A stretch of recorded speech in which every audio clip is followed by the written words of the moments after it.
தந்தை தாயும் நண்பருற்றார் யாவும் ஆகினார்.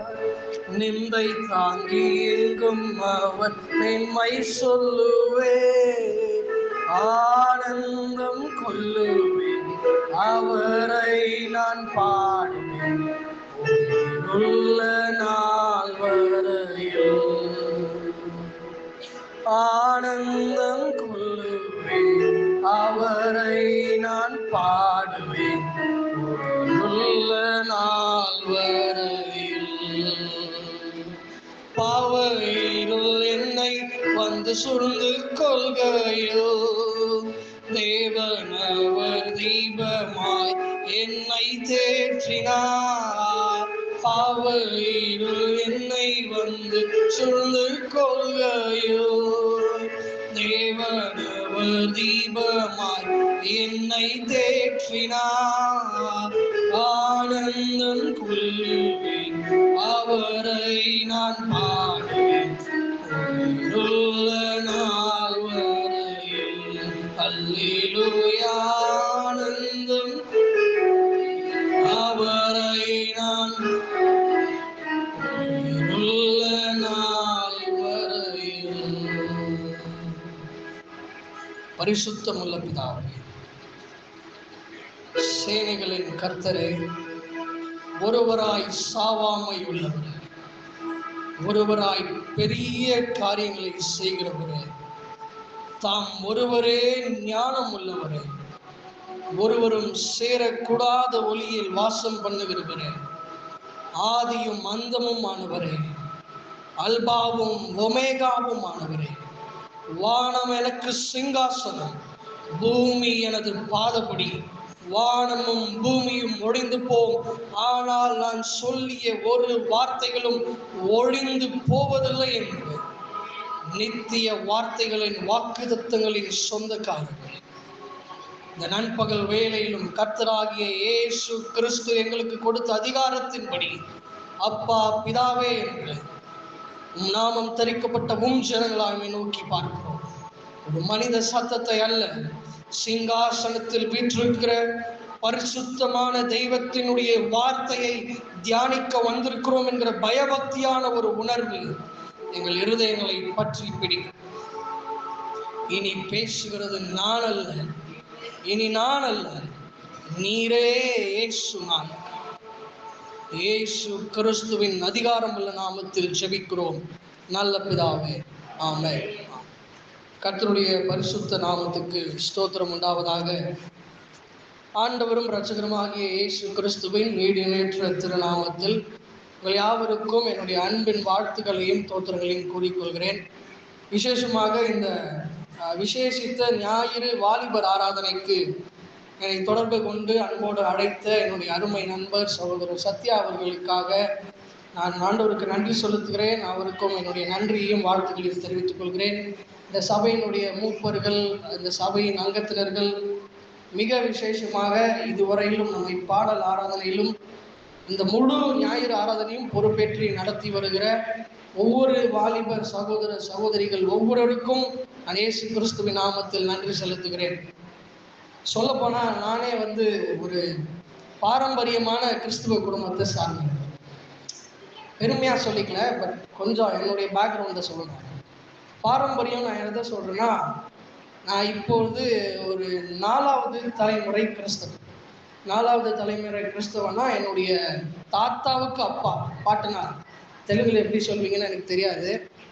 பாட்டனார் ஒரு பிரிட்டிஷ்காரருடைய வீட்டில் வேலை செஞ்சுட்டு இருந்தப்போ அந்த பிரிட்டிஷ்காரர் மூலமாக, அந்த வெள்ளைக்காரர் மூலமாக இயேசு கிறிஸ்துவின் அந்த மேன்மையான சுவிசேஷத்தை ஏற்றுக்கொண்டு தன்னை ஒரு கிறிஸ்தவராக சர்டிஃபிகேட் முதற்கொண்டு பெருமாள் என்று இருந்த தன்னுடைய பெயரை சாலமன் என்று மாற்றி கிறிஸ்தவராய் தன்னை அடையாளப்படுத்தி கொண்ட என்னுடைய பாட்டனார். அவர் வழி வந்தவர் என்னுடைய தாத்தா, அவருடைய வழி வந்தவர் என்னுடைய அப்பா, அவருடைய வழி வந்தவர் நான். ஏன் இதை சொல்கிறேன்னா, நாங்கள் எல்லாருமே தமிழ் சுவிசேஷ லுத்தரன் திருச்சபை என்று சொல்லக்கூடிய சீகன் பால்க் மிஷினரி. எத்தனை பேருக்கு இங்கே தெரியும்? மிஷினரி சீகன் பால்க். சீகன் பால்க் யாருக்கா தெரியுமா? தெரியாதுங்களா? தெரியுங்களாம்மா? ரொம்ப நன்றி. அவங்களுக்கு சிஸ்டருக்கும் தெரியும். நம்ம கைகளில் தமிழ் வேதாகமம் இருக்குன்னா இந்த தமிழ் வேதாகமும் நம்முடைய கைகளிலே தவழ்வதற்கு காரணமாக இருந்த ஒரு ஜெர்மானிய மிஷினரி அவர் வந்து இறங்கி ஸ்தாபித்த ஒரு திருச்சபை தான் நான் சொல்லிட்டு இருக்கிற தமிழ் இவாஞ்சலிக்கல் லூத்தரன் சர்ச். அந்த சபையை சார்ந்தவன் நானும் உங்களை போல 13 வயசு வரைக்கும் ரொம்ப நல்ல பையனா ஒரு ஞாயிற்றுக்கிழமையும் தவற விடாம சபைக்கு போயிடுவேன், சர்ச்சுக்கு போயிடுவேன். ஒரு சண்டே ஸ்கூலும் தவற விட மாட்டேன், ஒரு காம்படிஷனும் தவற விட மாட்டேன். எனக்கு டிராயிங் மட்டும் வராது. நீங்கள் என்னை ஒருவேளை ஒரு முட்டை போட்டு காட்டு அப்படின்னு சொன்னீங்கன்னா அது சயின்ஸ் பாடத்தில் வர அமீபா மாதிரி அங்கே ஒன்றும் இங்கே ஒன்று இருக்கும். ஸோ டிராயிங் காம்படிஷன் தவிர சர்ச்சில் எந்த காம்படிஷன் நடந்தாலும் அதில் முன்னின்று எப்படியாவது ஏதாவது ஒரு பரிசு கிடைக்கும்னா அட்லீஸ்ட் ஆறுதல் பரிசு வாங்குற அளவுக்கு ரொம்ப சின்சியரான ஒரு ஆள் நான். ஆனால் பின்னாடி இந்த சண்டே ஸ்கூலு, ஞாயிற்றுக்கிழமை ஆராதனை, அதுக்கெல்லாம் பின்னாடி திங்கக்கிழமையிலேருந்து சனிக்கிழமை வரைக்கும் ஒரு பிரான்சிஸ் இருந்தான் பாருங்க, அவன் வேற மாதிரி போடுவான். அவன் ஆளே வேற மாதிரி. ஸ்கூலில் கூட நான் படித்தது கோ எஜுகேஷன். சண்டே கிளாஸ் வந்தால் கர்த்தர் என் மேய்ப்பராக இருக்கிறார் அப்படின்னு 23ஆம் சங்கீதத்தையும் நீங்கள் இப்போ நம்ம முறையாக வாசித்த 1வது சங்கீதம் எல்லாத்தையும் மனப்பாடமாக அடிச்சு தள்ளிடுவேன். ஆனால் திங்கட்கிழமை ஸ்கூலுக்கு போய் உக்காந்தா கூட பொம்பளை பிள்ளைங்க இருக்கு, அதெல்லாம் கண்டுக்கவே மாட்டோம். வாயில என்ன வார்த்தை தேனிலும் மதுரமான வார்த்தைகள் வருகிறதோ, கிராமர் மிஸ்டேக் இல்லாமல் கெட்ட வார்த்தை பேசின ஒரு ஆளு தான். அப்படிதான் என்னுடைய 6வதுல இருந்து. இன்னும் ஒரு மாதிரி பார்க்குறீங்க, இவரை ஏன்டா மேலே தெரியுங்க சத்தியப்படுறதுல பார்க்குறீங்களா? முன்னாடி இது கிமு கிறிஸ்துவுக்கு முன்னாடி இந்த என் வாழ்க்கையை பற்றி உங்களுக்கு சும்மா சொல்லிட்டு இருக்கேன். என்னதான் பாரம்பரிய சபைக்கு போனாலும் 4 தலைமுறை கிறிஸ்தவனா இருந்தாலும் எனக்குள்ளே பாவத்தின் சுபாவம் ரொம்ப பயங்கரமா வேட்கொண்டு இருந்துச்சு. இதெல்லாம் 6வது 7வது 8வது படிக்கும் போதே இப்படி பொம்பளை பிள்ளைங்க இருக்காங்கலாம் பார்க்க மாட்டாங்க, கூட இருக்கிற ஃப்ரெண்ட்ஸ் கூட சேர்ந்து பயங்கரமா கெட்ட வார்த்தை. அப்போல்லாம் பார்த்தீங்கன்னா, இப்போல்லாம் ஓரளவு முடியை வெட்டி கொஞ்சம் ஷேவ்லாம் பண்ணிட்டு வந்திருக்கிறேன்ல, அந்த காலத்திலேயே 6வது படிக்கும் போதே முடிக்கு கலரிங்லாம் அடிச்சு பெல்ட்டு, நீங்கள் ஒருவேளை சித்தூர் மெயின்லாம் போனீங்கன்னா பெரிய பெரிய பக்கிள்ஸ் வச்சு பெல்ட் இருக்கும். அதில் ஒரு ரெஸ்லிங் வீரர்களுடைய சிம்பிள் போட்டு பெல்ட்லாம் இருக்கும். அதை வாங்கி மாட்டிக்கிட்டு தான் ஸ்கூலுக்கு போவோம். அப்புறம் அதை பார்த்து வாத்தியார் வந்து அவருக்கே உடைய ஸ்டைலில் முடியை பிடிச்சி, என்னடா இப்படி வர, என்னடா இவ்வளோ பெரிய பெல்ட்டு போட்டுட்டு வர அப்படின்னு கேட்பாரு. எந்த வாத்தியாரையும் எங்களை முடியை பிடிச்சி அவமானப்படுத்தினாரோ ஸ்கூல் அசம்பிளியில், அன்னைக்கு சாயந்தரம் எங்கள் ஸ்கூல் இருந்த ஊரில் இருக்கிற ரவுடிகள்கிட்ட சொல்லி அந்த வாத்தியாரை போய் மிரட்டணும். நிறைய பேர் சிரிக்கிறீங்க, ஓ என்ன பார்க்குற மாதிரியே இருக்குன்னான்றீங்க. இப்படி வாழ்ந்த என்னை தான் இப்படி பாரம்பரியத்தில் பெருமை பாராட்டி கொண்டு ஞாயிற்றுக்கிழமையிலே கிறிஸ்தவன் என்கிற ஒரு மாறுவேட போட்டிக்குள்ளே முதன்மையானவனா என்னை நிறுத்தி கொண்டு வாழ்ந்த என்னை தான் 2008ஆம் வருடம் பிப்ரவரி 24ஆம் தேதி இயேசு கிறிஸ்து ஒரு இதே மாதிரி ஒரு வாலிபர் கூடுகையில் என்னை சந்தித்தார். என்னை யாரும் மேடையில் நின்று பேரை சொல்லி ப்ளூ ஒயிட் செக்குடு ஷர்ட் போட்டிருக்கிற அன்பு சகோதரன் பிரான்சிஸ் கர்த்தர் உன்னை தொடராருன்னு யாரும் சொல்லுங்க. இல்லைன்னா யாரும் என்கிட்ட வந்து ஏசாமியை பற்றி சுவிசேஷம் சொல்லலை. ஏன்னா நான் ஏற்கனவே ஒரு கிறிஸ்துவ குடும்பத்தில் பிறந்தவன். ஒன்றுமே இல்லை, எங்கள் கூட சேர்ந்து சர்ச்சு சண்டே கிளாஸ் முடிஞ்சதுக்கு அப்புறம் கொய்யாக்கா அடித்து பாஸ்டர் வீட்டில் கல்லை விட்டு அடித்த ஒரு அக்கா எங்களுக்கு முன்னாடி ஆண்டவரை ஏற்றுக்கிட்டதுனால அவங்களுக்குள்ள ஒரு பாரம், நானும் இந்த பசங்களை எப்படியான ஆண்டவர்களை நடத்தணும்னு சொல்லி தான் இதே மாதிரி அந்த லுத்தரன் சபையில் நடந்த ஆராதனைக்கு பின்பு ஜபம் பண்ணலான்னு கூப்பிட்டாங்க. ஜபம்ன்றது எனக்கு கொஞ்சம் வித்தியாசமான ஒரு சொல். எங்கள் தாத்தா அதே திருச்சபையில் 45 ஆண்டுகளுக்கு மேலே வாத்தியாராகவும் உபதேசராகவும் வேலை செஞ்சதுனால எங்கள் குடும்ப ஜபம் நடக்கும். ஆனால் சபையில் இப்படி தனித்து ஜபங்கள் நடைபெற்று அத்தனை வயசு வரைக்கும் நான் பார்த்ததில்லை. அன்னைக்கு 24ஆம் தேதி 2வது மாதம் 2008ஆவது வருஷம் என்னுடைய 14ஆவது வயசுல, கதையை மட்டும் கேளுங்க, யாரும் வயசை கால்குலேட் பண்ணாது. என்னுடைய 14ஆவது வயதுல இயேசு என்னை தொட்டார். எப்படி சொல்றேன்னா, நான் ஜெபித்து கொண்டிருந்த போது இதே மாதிரி ஆல்டருக்கு முன்னாடி சுத்தி முழங்கால் போட்டு எல்லாரும் ஜெபம் பண்ணிட்டு இருந்தோம்.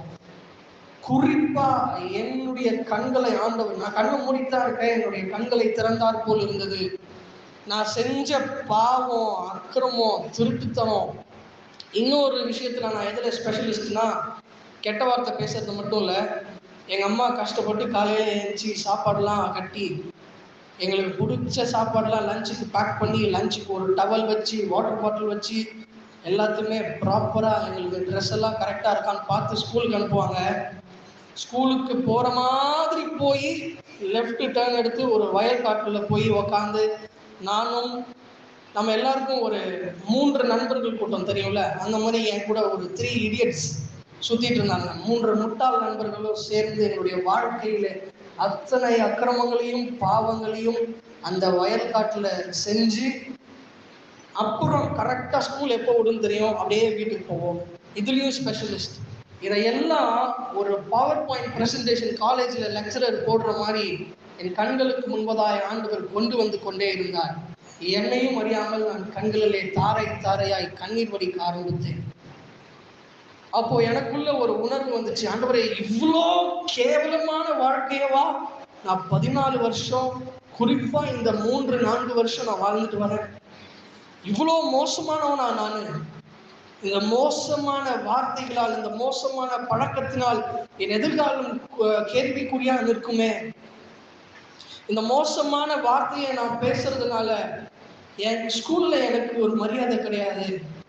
இந்த மோசமான நண்பர்களோடு நான் சுற்றி இருக்கிறதுனால என் வாழ்க்கையின் அடுத்த நிலை என்னன்னு எனக்கு தெரியலையே ஆண்டவரே. என்னுடைய இந்த பாவ வாழ்க்கையினால நான் என்ன துக்கப்படுத்திட்டு இருக்கேன். 2வது எனக்குள்ளே வந்த ஒரு உணர்வு, நான் என்னை மட்டும் துக்கப்படுத்திட்டு இல்லை, இத்தனை ஆண்டுகள் இந்த லூத்தரன் திருச்சபைக்கு உண்மையாய் ஊழியம் செய்து வருகிற என்னுடைய தாத்தாவோட பேரையும் எனக்கே தெரியாம நான் டேமேஜ் பண்ணிட்டு இருக்கேன். எங்க அப்பா பேரையும் சேர்த்து நான் டேமேஜ் பண்ணிட்டு இருக்கிறேன். இவ்வளோ மோசமானவன் நான் அப்படின்னு. 3வதா எனக்குள்ள ஒரு வந்த உணர்வு, ரியலைசேஷன். ஆண்டவரே, நான் என்னை மட்டும் ஏமாத்திக்கல, என் வாழ்க்கையை மட்டும் படுகொலைக்குள்ள தள்ளல, என் குடும்பத்தை மட்டும் நான் அவமானத்துக்குள்ள தள்ளல. ஆனா எனக்காக சிலுவையில் 2000 ஆண்டுகளுக்கு முன்பு ரத்தம் சிந்தி என்னையும் உடைய பிள்ளையாய் மாற்றுவதற்காக கடைசி சொட்டு ரத்தம் வரைக்கும் எனக்காக சிந்தி, உடம்புல ரத்தம் எல்லாம் தீர்ந்த பின்பு நீங்க இறந்துட்டீங்களான்னு பார்க்கறதுக்கு ஒரு சேவக நீட்டியை வைத்து குத்தின போது வந்த அந்த தண்ணீரும் கூட உங்களுடைய உடம்புல மிஞ்சாத அளவுக்கு நீங்க எனக்காக பாவ நிவாரண பலியானீங்களே, உங்களையும் நான் துக்கப்படுத்திட்டு இருக்கிறேன்னு சொல்லி என் வாழ்க்கையை அன்று இயேசு கிறிஸ்துவுக்கு ஒப்பு கொடுத்தேன். அதுக்கப்புறம் என்னுடைய தலையில கலர் மாறிடுச்சு, என் பெல்ட்டோட சைஸ் குறைஞ்சிருச்சு, என்னுடைய வார்த்தை மாறிடுச்சு. இதெல்லாம் பெருசு இல்லை. என்னுடைய இருதயத்தின் சிந்தைகளையும் மாற்றிய இயேசு ஒருவரே உங்களையும் மாற்ற வல்லவர் என்கிற நற்செய்தியை தான் காலை வேளையிலே கர்த்தருடைய பிரசன்னத்தில் என்று உங்களுக்கு சொல்லிக் கொண்டிருக்கிறேன். ஹல்லேலூயா. சரி, உங்க பக்கத்துல இருக்கிறவங்களை பார்த்து நான் சொல்றத கையை கொடுத்து சிரிச்சுக்கிட்டே சொல்லுங்க. சிரிங்க, பயமுத்துறாங்க. சரியா? சிரிங்கன்னா யாரையாவது ஒரு கல்யாணத்துலயோ ஒரு விசேஷ வீட்லயோ பார்த்தீங்கன்னா எப்படி இருக்கீங்க அப்படி கேட்பீங்களா, அந்த மாதிரி சிரிங்க. சிரிங்கன்னு உடனே பல் டாக்டர்கிட்ட போய் வாயை பானு கலக்கிற மாதிரி பலந்துட்டீங்கன்னா பாவம், உங்க உள்நாக்கெல்லாம் பார்த்து பக்கத்துல இருக்கணும் பயந்துடக்கூடாது. பக்கத்துல இருக்கிறவங்களை பார்த்து திரும்பி பார்த்து கையை கொடுப்போம். அவர் தனியா பண்ற வரையும் சும்மா கை கொடுக்கலாம்.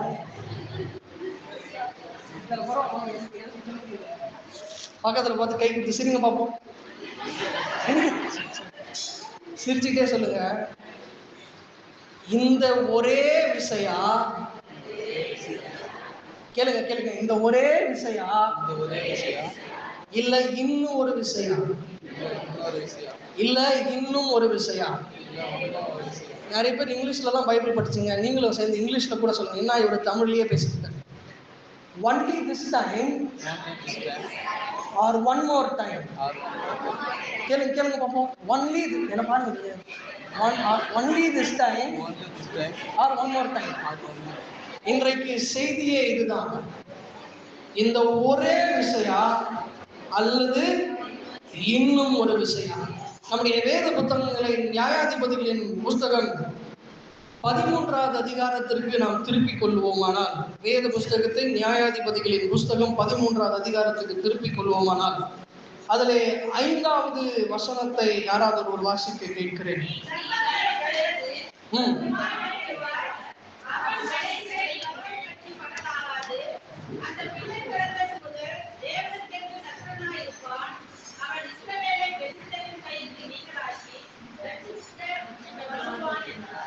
இந்த 13வது அதிகாரத்திலே மனோவா என்கிற ஒரு மனிதனை குறித்து வேதம் நமக்கு சுட்டி காண்பிக்கிறது. மனோவாவின் மனைவிக்கு கர்த்தருடைய தூதனானவர் தரிசனமாகி, அவர் ரொம்ப வருஷமா கல்யாணம் ஆகி குழந்தை பெறாம இருந்த, நம்ம ஊர்ல தமிழ்ல அதுக்கு ஒரு பேர் சொல்லுவாங்க.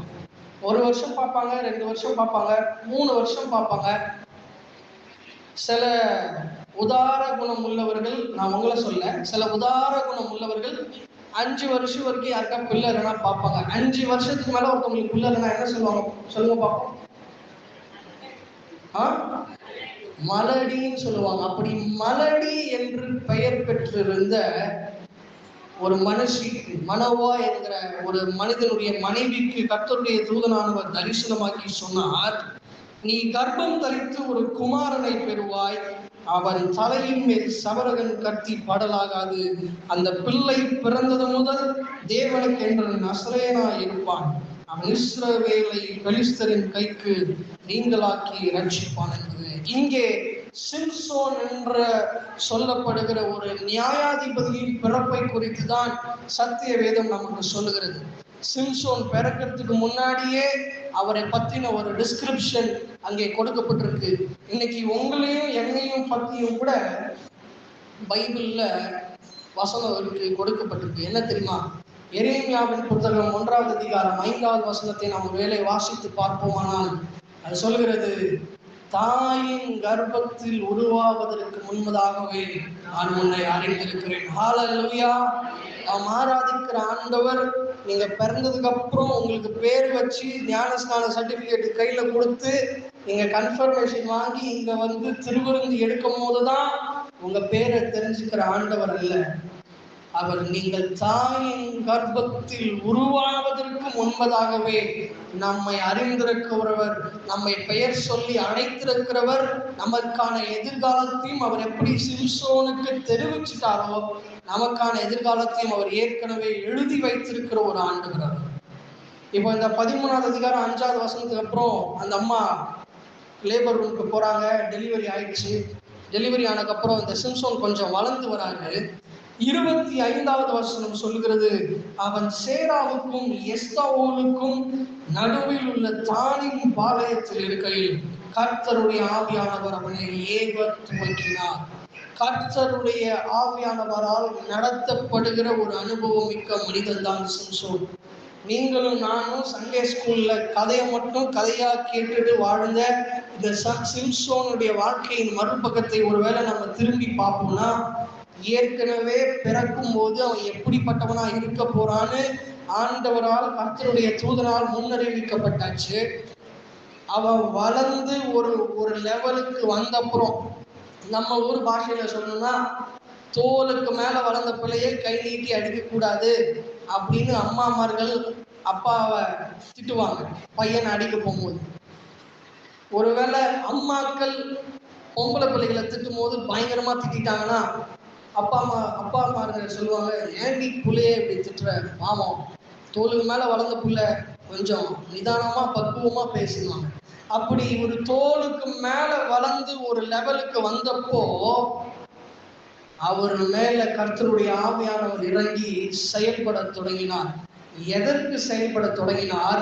அவர் எதற்காக இந்த பூமியிலே ஆண்டவர் பிறக்க செய்தாரோ அதை நோக்கி அவர் நகர வேண்டும் என்பதற்காக அவரை செயல்படுத்த தொடங்கினார். அவரும் நிறைய பயங்கரமான காரியங்கள்லாம் பண்றாரு. நம்மளும் நான் சொன்ன மாதிரி கிறிஸ்துவ குடும்பத்துல பிறந்து சண்டே ஆயிட்டா ஒரு வேஷம் போடுவோம் பாருங்க. நான் அவங்க யாரையும் சொல்லுறேன்னே சொல்லிக்கிறேன். நான் சொன்னேனே ஒரு வேஷம் போடுவேன் பாருங்க, ஃபேன்சி ட்ரெஸ் காம்படிஷன்ல ஸ்கூல்லையும் நான் தான் ப்ரைஸ் அடிச்சிருக்கேன். எனக்கே போட்டுக்கிட்ட ஃபேன்சி ட்ரெஸ் காம்படிஷன்லையும் நானே நினைச்சிருக்கேன் நம்மள மாதிரி எவனும் இப்படி ஒரு கிறிஸ்தவனா நடிக்க முடியாது. அப்படிதான் இந்த சிம்சோனும் தான் அழைக்கப்பட்ட அழைப்பு ஒரு பக்கம் இருந்தாலும் அவருக்கு கண்ணெல்லாம் வேற எங்கேயோ இருந்துச்சுன்னு பைபிள் சொல்லுது. 14வது அதிகாரத்தை ஒருவேளை நம்ம வாசிக்கும் போது அந்த 14வது அதிகாரத்தின் முதல் வசனத்தை வாசிக்கலாமா?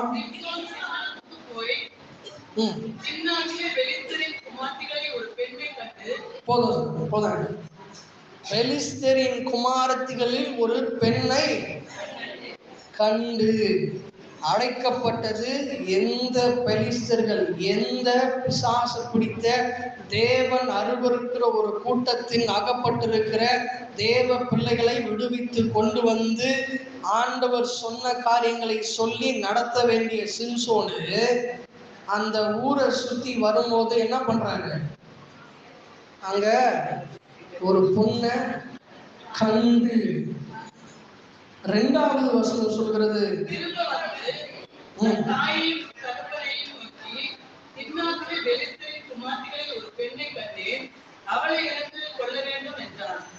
என்ன தைரியம் இருந்தா சைட் அடிச்சதும் இல்லாம அப்பா அம்மா கிட்டே வந்து, நான் அப்படி மெயின் ரோட்டுக்கு போகும்போது பக்கத்து ஊருக்கா போனேன், காணிப்பாக்கம் போகும்போது அங்க ஒரு பொண்ணு பஸ் ஸ்டாண்டு கிட்ட நின்றுட்டு இருந்துச்சு.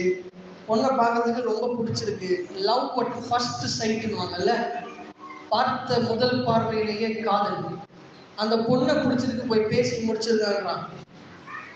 ஒருவேளை அந்த ஊரை பத்தி தெரிஞ்ச அம்மா அப்பா என்ன சொல்றாங்க, டேய் அதெல்லாம் வேணாடா, அங்கெல்லாம் நிறைய விக்கிரகம் இருக்கு, அந்த பசங்கெல்லாம் எப்படின்னு கூட தெரியல நமக்கு, வேணா உனக்கு இன்னும் கொஞ்சம் வயசாகட்டும், நீ கொஞ்சம் சம்பாதிச்சு ஒன்ன நீ பார்த்துக்கிற லெவலுக்கு வா, நம்ம சபையிலே ஒரு பொண்ணை பார்த்து கல்யாணம் பண்ணி வச்சிடறோம் அப்படின்னு சொல்றாங்க. சில தம்பிமார்கள் வெக்கப்பட்டு கீழே கொஞ்சம் சிரிக்கிறாங்க. அதுக்கு தானே நாங்களும் ரொம்ப நேரமா ட்ரை பண்ணுறோம், வீட்டில் கொஞ்சம் நீங்களா அதை எடுத்து சொல்லுங்கன்றாங்க. அப்படி சொல்ல, ஒரு வயசு வந்ததுக்கு அப்புறம் இங்க 2 வார்த்தை மறுபடியும் ரிப்பீட் ஆகுறத நீங்க பாத்தீங்கன்னா தெரியும். முதல் வசனத்திலே சொல்கிறது ஒரு பெண்ணை கண்டு. 2வது வசனத்துல அப்பா அம்மா கிட்டே வந்து சொல்றான், குமாரத்திகளில் ஒரு பெண்ணை கண்டேன் அப்படின்றான். உடனே அவங்க அம்மா அப்பா வந்து, நானும் உனக்கு 30 வயசுக்கு மேல ஆயிடுச்சு, பொண்ணு பார்த்தோம், ஒன்னும் கிடைக்கல, நீயாவது பார்த்துட்டு வந்தியே, வா உன்னை கட்டி வச்சிருக்க கூட்டு போல. 3வது வசனத்தை நாம் வாசிக்கும் போது, நீ போய் விருத்தசேதனம் இல்லாத வெளிப்புறட்டி ஒரு பெண்ணை கொள்ள வேண்டியது என்ன? உன் சகோதரின் குமார்த்திகளிலும் எங்கள் ஜனம் அனைத்திலும் பெண் இல்லைப்பா என்றார்கள். சிம்சோன் தன் தகப்பனை நோக்கி, அவன் என் கண்ணுக்கு பிரியமானவள், அவளே எனக்கு கொள்ள வேண்டும் என்றார். அவங்க அப்பா அம்மா சொல்றாங்க, விருத்தசேதனம் உங்களுக்கு கொஞ்சம் தமிழ் புரியறது கஷ்டம் தான், இதை நீங்க உங்க தெலுங்குலயே படிச்சாலும் புதுசா படிக்கும்போது கஷ்டம்தான். புரியுற மாதிரி சொல்லணும்னா, ஆண்டவரை அறியாத ஒரு ஊர்ல போய் ஆண்டவரை அறியாத ஒரு குடும்பத்திலேருந்து ஏன்பா பொண்ணு தேடுற, அவங்கெல்லாம் மோசமானவனுங்க அப்படின்னு சொல்லி அவங்க அம்மா அப்பா வார்ன் பண்றாங்க. ஆனா அவர் என்ன சொல்றாரு, ஓ பெருசு அதெல்லாம் முடியாது, அந்த பொண்ணை எனக்கு பிடிச்சிக்குது, ஃபர்ஸ்ட் பார்த்தேன் பிடிச்சிச்சு, ஒழுங்கு மரியாதையா கல்யாணம் பண்ணி வைன்னு தோலுக்கு மேல வளர்ந்த சிம்சோன் அவங்க அம்மா அப்பாவை மிரட்டுற. என்ன பண்றது, பாவம் பையன் வேற, ஆண்டவர் சொல்லிட்டாரு, உன் பையனுக்கு ஹேர் கட் பண்ணாத, மொட்டை அடிக்காத, பிறந்த உடனே வேளாங்கண்ணி தூக்கிட்டு போய் மொட்டை அடிக்காத, பிறந்த உடனே வேற எங்கேயாவது கூட்டு போய் மொட்டை அடிச்சுட்டு வராத, அவனை அப்படியே விடு, அவனுடைய பலம் அவனுடைய முடியில தான் இருக்க போது, அவன் மேல என்னுடைய ஆவி இருக்கிற வரைக்கும் அவன் முடிய சிறைக்காதுன்னு சொல்லிட்டாரு. இப்ப வேற மேல தோலுக்கு மேல இப்படி வளர்ந்து நிக்கிறான், முடி வேற பயங்கரமா இருக்கு. பசங்களுக்கு புரியுற பாஷையில சொல்லணும்னா, இப்போ நான் WWE பார்க்கறது இல்லை, ஆனால் நான் WWE பார்த்த காலத்தில் இந்த கிரேட் காலின்னு ஒருத்தர் இருப்பார்ல, காலிக்கு அண்ணன் ஒருத்தர் இருந்தாருன்னா எப்படி இருப்பாரோ சிம்சோன் அப்படிதான் இருந்தார். பயங்கர ஆஜான பாகுவா, காலிக்கு இது வரைக்கும் முடியிருந்துச்சுன்னா அவருக்கு பெண்களை விட நீளமா முடியிருந்துச்சுன்னு வச்சுக்கோங்களேன், நல்லா போனி டைலாம் போட்டு தான் வெளியே வருவாருன்னு வச்சுக்கோங்க, அவ்வளோ முடியெல்லாம் இருந்து. அவங்க அப்பா கிட்ட, யோ பொண்ணு போய் கேளுனா கேளு, இந்த அட்வைஸ் பண்ற வேலைலாம் என்கிட்ட வச்சுதான், இல்லைன்னா நான் இழுத்துட்டு ஓடிடுவேன் அப்படின்னு பைபிள் இருக்கான்னு கேட்காதீங்க, கொஞ்சம் கற்பனை பண்ணி பாருங்க. அப்படின்னு சொல்லி அவங்க அம்மா அப்பா கிட்ட சண்டை போடுறாரு. அவங்க அம்மா அப்பாவும் அவரை கூட்டிட்டு போறாங்க. சில விதி இது எங்க போய் முடிய போதோன்னு புலம்பிக்கிட்டே, நிறைய பேரண்ட்ஸ் இப்ப புலம்பிட்டு இருக்கீங்களா தெரியும். உங்க பசங்க அவங்க கிட்ட பேசிக்கிட்டே இருப்பாங்க, திடீர்னு ஏதாவது ஃபோன் தான், அம்மா ஒரே நிமிஷம் எங்க சார் ஃபோன் பண்றாரு அப்படின்னுவான் பையன். திடீர்னு உங்க பொண்ணு ஃபோன் எடுத்துமா, ஒரே நிமிஷமா என் ஃப்ரெண்டு கூப்பிட்றா, அதை பேசிட்டு. ஃப்ரெண்டு தானே நீ கூப்பிட்றா, வீட்டுக்குள்ள பேசினா என்ன? இல்லைம்மா வீட்டுக்குள்ள நெட்வொர்க் சரியா கிடைக்காது அப்படின்ட்டு வெளியே போய் பேசிட்டு வராங்க. அவங்களெல்லாம் பார்த்து புலம்புறீங்களா, இது எங்க போய் முடிய போதோ, குடும்பமானம் என்ன ஆக போதோ, சர்ச்சில் யாரெல்லாம் என்ன பேச போறாங்களோன்னு புலம்புறீங்களே, அந்த மாதிரி புலம்பிக்கிட்டே தான் இவனை பொண்ணு பார்க்க கூட்டு போறாங்க. பொண்ணு பார்க்க கூட்டு போய் பொண்ணெல்லாம் பேசி முடிச்சாச்சு. பொண்ணெல்லாம் பேசி முடிச்சதுக்கு அப்புறம் அந்த ஊர் வழக்கத்தின்படி, ஆந்திரால எப்படின்னு எனக்கு தெரியல, ஆனா தமிழ்நாட்டுல பொண்ணுகிட்ட இருந்து வாங்கி தான் கல்யாணம் முடிப்பாங்க. என்ன சொல்றேன்னு தெரியுதுங்களா? பொண்ணு வீட்டுல இருந்து வாங்கி தான் கல்யாணம் பண்ணுவாங்க. இன்னும் அடிமட்டத்துக்கு தமிழ்நாடு மேப்ல தேங்காய் மூடி மாதிரி ஒரு ரீஜன் இருக்கும் பாருங்க, நாகர்கோயில், கன்னியாகுமரி, அதெல்லாம் அந்த ஊர்ல தான் அந்த காலத்திலையும் சரி இந்த காலத்திலையும் சரி பொண்ணு எவ்வளோ வெயிட்டோ அந்த அளவுக்கு கோல்டையும் வச்சு கொடுப்பாங்க. எப்படி? பொண்ணு வீட்டுல பொண்ணு எவ்வளோ வெயிட்டோ அந்த அளவுக்கு கோல்டை வச்சு கல்யாணம் முடிக்கிற பழக்கம் இன்னமும் இருக்கிறது. இது எப்படி உங்களுக்கு தெரியும் அப்படின்னு நீங்க கேட்டீங்கன்னா, என்னுடைய மனைவி சிவகாசியை சார்ந்தவர்கள். எனக்கும் கல்யாணம் ஆயிடுச்சு 2023 ஏப்ரல் மாதம் ஆச்சு. எனக்கு கல்யாணம் ஆகி அடுத்த சில நாட்கள்ல என்னுடைய அன்பு சகோதரர் நண்பர் அவர்களுக்கு மே 5 2023 கல்யாணம் ஆச்சு. எப்படி டேட் கரெக்டாக வச்சுருக்கேன்னு நினைக்கிறீங்களா? தெரியும், ஏன்னா நான் அவர் கல்யாணத்துக்கு வர முடியும். ஸோ இந்த வழக்கம் இருக்குது. அப்போ நாகர்கோயிலெல்லாம் அப்படிதான் கல்யாணம் பண்ணுவாங்க, கிலோ கணக்கில் தங்கம் கொடுத்து. இப்போ திடீர்னு நீங்க அப்படிதான் வாங்குறீங்களான்னு என்ன கேட்டீங்கன்னா, அப்படி நான் எதுவும் வாங்கலை. ஏனென்றால் என்னுடைய மாமனாரும் மாமியாரும் அசம்பிளிஸ் ஆஃப் காட் என்று சொல்லப்படுகிற ஏஜி திருச்சபையிலே போதகர்களாக 30 ஆண்டுகளுக்கு மேலாக சிவகாசி பகுதியிலே ஊழியம் செய்து வருகிறார்கள். அவர்கள் நகை அணியக்கூடாது என்கிற ஒரு வரமுறை, ஒரு கமிட்மெண்ட்குள்ள அவங்க இருக்கிறதுனால என் ஒய்ஃபோட தங்கச்சி, என் மாமியார் யாருமே நகை போட மாட்டாங்க. ஸோ நான் வாங்கலை. நீங்கள் ஒரு டவுட்ஃபுல்லாக என்ன பார்க்கறாங்க, இவ்வளோ நேரம் பேசினாரு, இவரு சிவகாசி தான்றாரு, இவர் எவ்வளோ வாங்கினாரு அப்படின்னு நீங்கள் யோசிக்கிறது எனக்கு கேட்டதுனால நான் சொல்லிட்டேன். நிறைய கல்யாணங்கள் நீங்கள் நாகர்கோயிலில் பார்த்தீங்கன்னா மாப்பிள்ளை வீட்டுக்கு அன்னைக்கு தான் என்ன தெரியுமா, வருவாய் தருணம் இதுவே. வல்ல ஆண்டவர் இயேசுலாம் அழைக்கல, பொண்ணு வீட்டு மாப்பிள்ளை வீட்டுல இருந்து பொண்ணு அழைக்கிறாங்க. அழைக்கிறாரே நல்ல மாப்பிள்ளை அவர் வீட்டுக்கு. ஆனா அவங்களுக்கு தெரியாது, என்ன தெரியாது, கட்டின வீடும் நீளம் பொருளும் கண்டிடும் கட்டின வீடும் நீளம் பொருளும் கண்டிடும் குடவிட்டு உன்னாவி போனால் குட உன்னோடு வருவதில்லை, வருவாய் தருணம் இதுவே, வருவாய் தருணம் இதுவே. நாகர்கோயில கல்யாண சீசன்லாம் போனீங்கன்னா, நான் போயிருக்கேன் அந்த மாதிரி ஒரு 2-3 கல்யாணம். சிஎம்சில ஒர்க் பண்றதுனால நிறைய ஃப்ரெண்ட்ஸ் அந்த ஊர்ல இருக்கிறதுனால போய் பார்த்துருக்கேன். நான் சிஎம்சியில யூனிஃபார்ம்ல பார்த்த பல நர்சஸ் அவங்க கல்யாண கோலத்துல அவங்க புடவை மேக்கப் எல்லாம் தாண்டி ஜாய் ஆலுக்காஸ் ஜொலின்னு ஜொலிச்சுட்டு. ஆனா அந்த காலங்கள்ல ஒரு முறை என்ன இருந்துச்சுன்னா, மாப்பிள்ளை தான் பொண்ணு வீட்டுக்கு போய் ஃபர்ஸ்ட் நாள் சிக்கன் பார்பிக்யூ, சிக்கன் பிரியாணி செஞ்சு கொடுக்கணும். பொண்ணு வீட்டுக்கும் பொண்ணு சொந்தக்காரங்களுக்கும் பொண்ணு சார்ந்து இருக்கிற கிராமத்துக்கும்.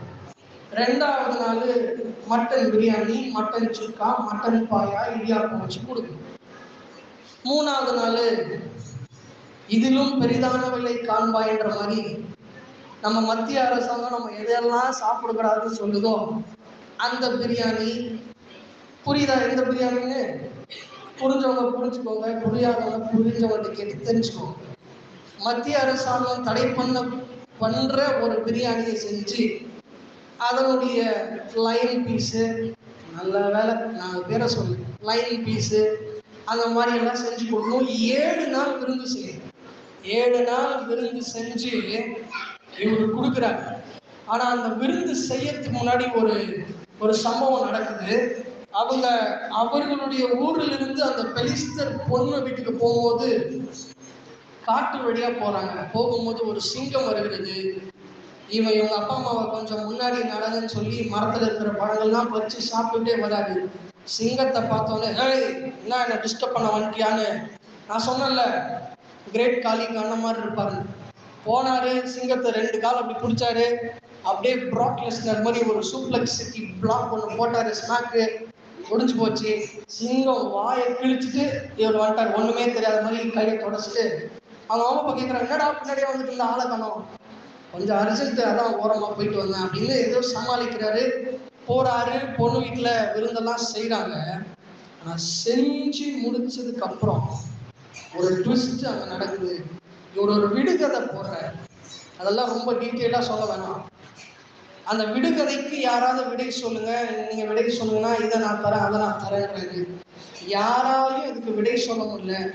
டக்குன்னு அந்த பொண்ணுகிட்ட போய் அந்த ஊர்க்காரங்க சொல்றாங்க, அவன் நல்லா சமைக்கிறாண்டி, 7 நாளும் சூப்பரா விருந்து பண்ணிட்டான். இப்படி ஒரு மாப்பிள்ளையை நீ மிஸ் பண்றியோ இல்லையோ, எங்களுக்கு மிஸ் பண்ண விருப்பம் இல்லை. எப்படியும் தலை கிறிஸ்துமஸ்க்கு நீங்க பொண்ணு வீடுதான் இங்கதான் வந்தாலும் எப்படியும் உங்க அப்பா பிரியாணி செய்வாரு. எப்படியும் இந்த சிம்சோன் வந்து மாமா நான் செய்யற மாமான்னு முன்னெடுத்து செய்வாரு. நாங்க கிறிஸ்துமஸ்க்கு பீஃப் பிரியாணியை மிஸ் பண்ண சொல்லிட்டோம்னா, நாங்க கிறிஸ்துமஸ்க்கு பிரியாணியை மிஸ் பண்ண விரும்பலடி, அதனால அவர்கிட்ட கேட்டு எங்களுக்கு சொல்லுன்றாரு. இவரும் கண்ட பெண்ணாச்சே, லவ் அட் ஃபர்ஸ்ட் சைட் ஆச்சே, பொண்ணை மிஸ் பண்ணிடக்கூடாது, உண்மைய அந்த விடுகதைக்கு விடைய சொல்லிடுறாரு. திரும்ப ஒரு பெரிய குழப்பம் அங்க நடக்குது. இந்த ஆளு பயங்கரமான டென்ஷன் பார்ட்டி. யாரை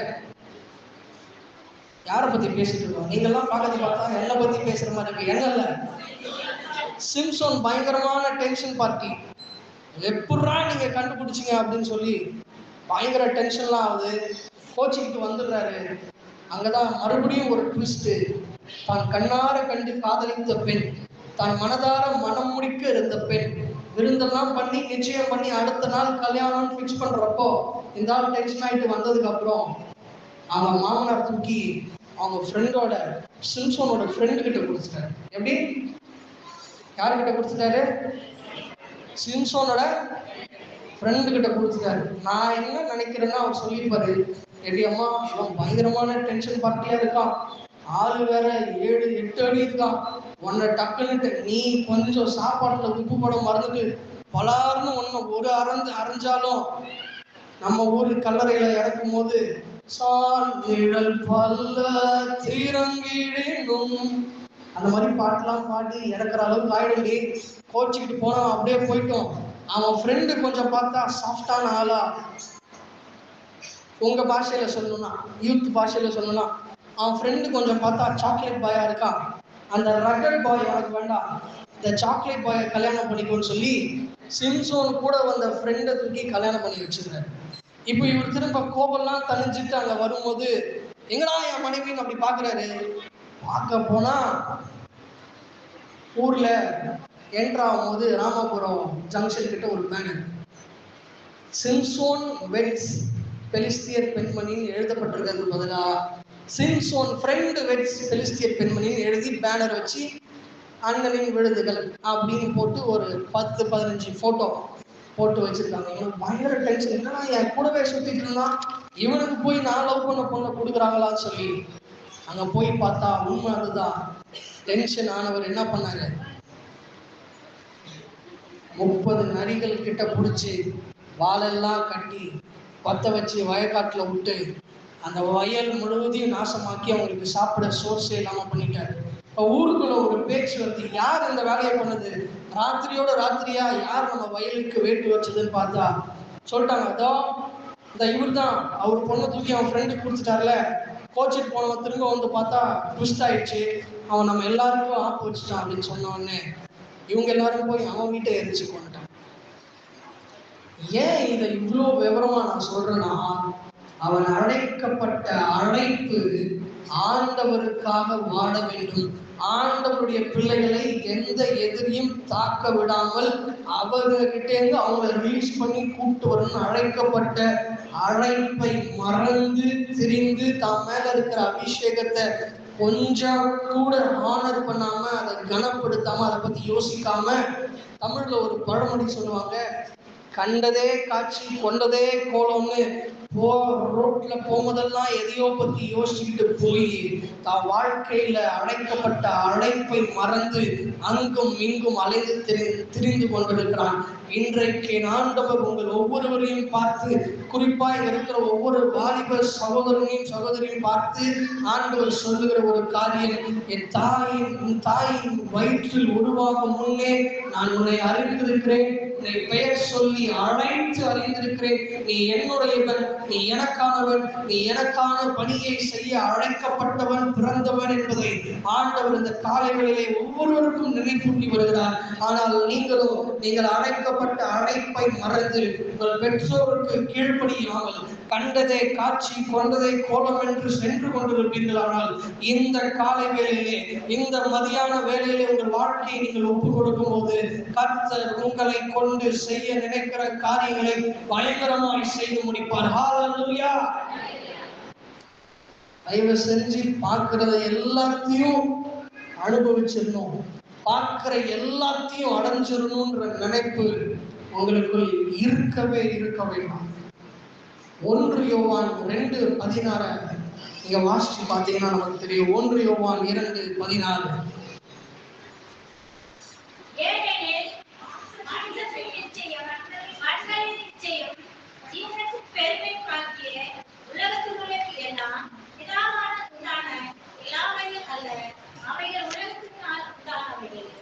மாம்சத்து நிச்சயம், கண்கள் நிச்சயம், உன்னை அழைத்திருக்கிற, உன்னை அறிந்திருக்கிற, உன்னை நேசிக்கிற, உனக்காய் ஒரு பிரகாசமான எதிர்காலத்தை வைத்திருக்கிற அந்த சர்வ வல்லமையுள்ள, அந்த பரிசுத்தமுள்ள தெய்வத்தினால் உண்டானவைகள் அல்ல. அது இந்த உலகமும் உலகத்தின் தலைவனாகிய பிசாசானவனாலும் உண்டாக்கப்பட்டவைகள். அதற்கு எச்சரிக்கையா இருந்து பார்க்கிற எல்லாத்தையும் அடைஞ்சிடணும், பார்க்கிற எல்லாத்தையும் தன்னுடைய மைண்ட்ல, தன்னுடைய சிந்தனையில, தன்னுடைய இருதயத்துல அனுபவித்திடணும்ன்ற எண்ணம் இந்த காலை வேளையிலே உங்களுக்கு ஒழிய நீங்கள் உங்களை ஒப்புக் கொடுக்க கர்த்தர் நம்மை அழைத்துக் கொண்டிருக்கிறார். கர்த்தர் நம்மை அழைத்துக் கொண்டிருக்கிறார். இப்படிப்பட்ட எண்ணங்கள் வரும்போதுதான், குறிப்பாக இருக்கிற வாலிப தம்பி தங்கச்சி கவனிங்க, இப்படிப்பட்ட எண்ணங்கள் நம்முடைய சிந்தைகளிலே வருகிற போதுதான் நம்ம மைண்டு கரெக்ட் ஆயிடுது. நம்ம முதல்ல அந்த எண்ணத்திற்கு கீழ்ப்படுகிற போது நடக்கிற விஷயம் என்ன தெரியுமா? நம்ம பெற்றோருக்கு கீழ்ப்படியாம போயிடும். When you yield to the offers that comes through your way, the first thing, the very foremost thing happens is disobedience towards your parents happens there. உங்க பெற்றோருக்கு கீழ்ப்படியாக இருக்கிற ஒரு எண்ணம் உங்களுக்குள்ளே வந்து விடுகிறது. அதேதான் சிம்சனுடைய வாழ்க்கையிலிருந்து நாம் பார்க்கிறோம். அவங்க அப்பா அம்மா எவ்வளவோ எடுத்து சொல்றாங்க, தம்பி நான் நீ பிறந்தப்ப உன்னை ஊழியத்துக்கு ஒப்பு கொடுத்துட்டேன்டா, இப்படி எல்லாம் பண்ணாத, முடியவே முடியாது, நான் பார்த்த பொண்ணை கல்யாணம் பண்ணிவேன்னு ஒத்த காலில் நின்னான். அப்படி யாராவது பெற்றோருக்கு கீழ்ப்படியாமல், அது ஒருவேளை ஒரு பொண்ணா ஒரு பையனா இருக்குன்னு அவசியம் இல்லை, உங்க வீட்டுடைய நிலைமை தெரியாம ஒரு பைக்கையோ ஒரு செல்போனையோ இல்ல நீ கனவு கண்டுட்டு இருக்கிற ஏதோ ஒரு ஊருக்கோ ஒரு நாட்டுக்கோ ஒரு படிப்புக்கோ உன்னை அனுப்பணும்னு சொல்லி கீழ்ப்படியாம இருந்தீங்கன்னா அது நீ கர்த்தருக்கு விரோதமாய் செய்கிற பாவம். கர்த்தருக்கு விரோதமாய் செய்கிற பாவம். நாம் வாசிக்க கேட்ட அந்த நிருப பகுதியில எபேசியரின் புத்தகம் 6வது அதிகாரம் 3வது வசனம் சொல்லுகிறது, நீ நன்றாய் இருக்க வேண்டும் என்றால் உன் தகப்பனையும் தாயையும் கனம் பண்ணுவாயாக என்று இருக்கிறதே முதலாவது வாக்கு தத்தத்தோடு வருகிற கற்பனை என்று வேதம் நமக்கு சொல்லுகிறது.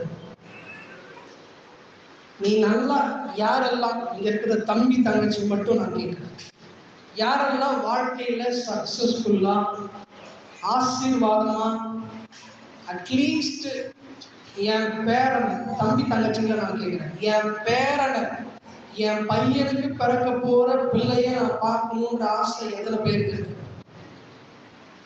புரியுதா ஐயா? நான் வாலிபர்களை கேட்டேன், யாருக்கெல்லாம் நான் நல்லா இருக்கணும்னு ஆசை இருக்கு? வாலிப தம்பி தங்கச்சி, வாலிப தம்பி தங்கச்சி யாருக்குமே ஆசை இல்லையா? எப்படின்னா போட்டோம், லைஃப் ஒரு ஃப்ளோல போதும் ப்ரோ, அது பாட்டுக்கு போட்டோம். யாருக்கெல்லாம் நான் நல்லா இருக்கணும்னு ஆசை இருக்கு? எனக்கு இருக்கு. யாருக்கெல்லாம் எனக்கு ஒரு நல்ல எதிர்காலம் வேணும்ன்ற ஆசை இருக்கு? எல்லாருக்கும் இருக்கு.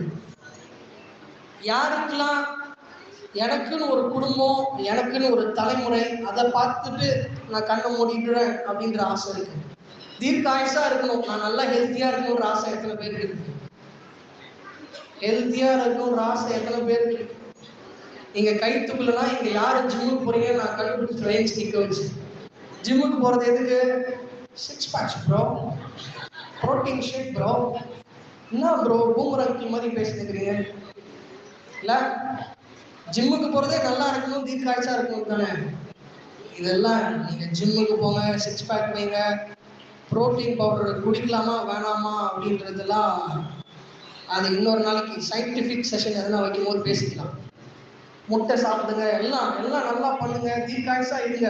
மனசார உங்களை வாழ்த்தி இயேசு கிறிஸ்து நாமத்துல உங்க உங்க ஆசை எல்லாம் நல்ல ஆசை எல்லாம், எல்லா ஆசையும் இல்லை, நல்ல ஆசையெல்லாம் நிறைவேறணும் உங்களை வாழ்த்துறேன். ஆனா நீங்க செய்ய வேண்டிய ஒரு பிரதானமான காரியம் ஒன்று இருக்கு. நீ நன்றாய் இருப்பதற்கும் பூமியிலே நெடுநாள் நீடிய நாள் வாழ்வதற்கும் உன் தகப்பனையும் தாயையும் கனம் பண்ண வேண்டும். ஹல்லேலூயா. இதுதான் வாக்கு தத்தத்தோடு வருகிற முதலாவது கற்பனை. வாக்கு தத்தத்தோடு வர முதல் கற்பனை.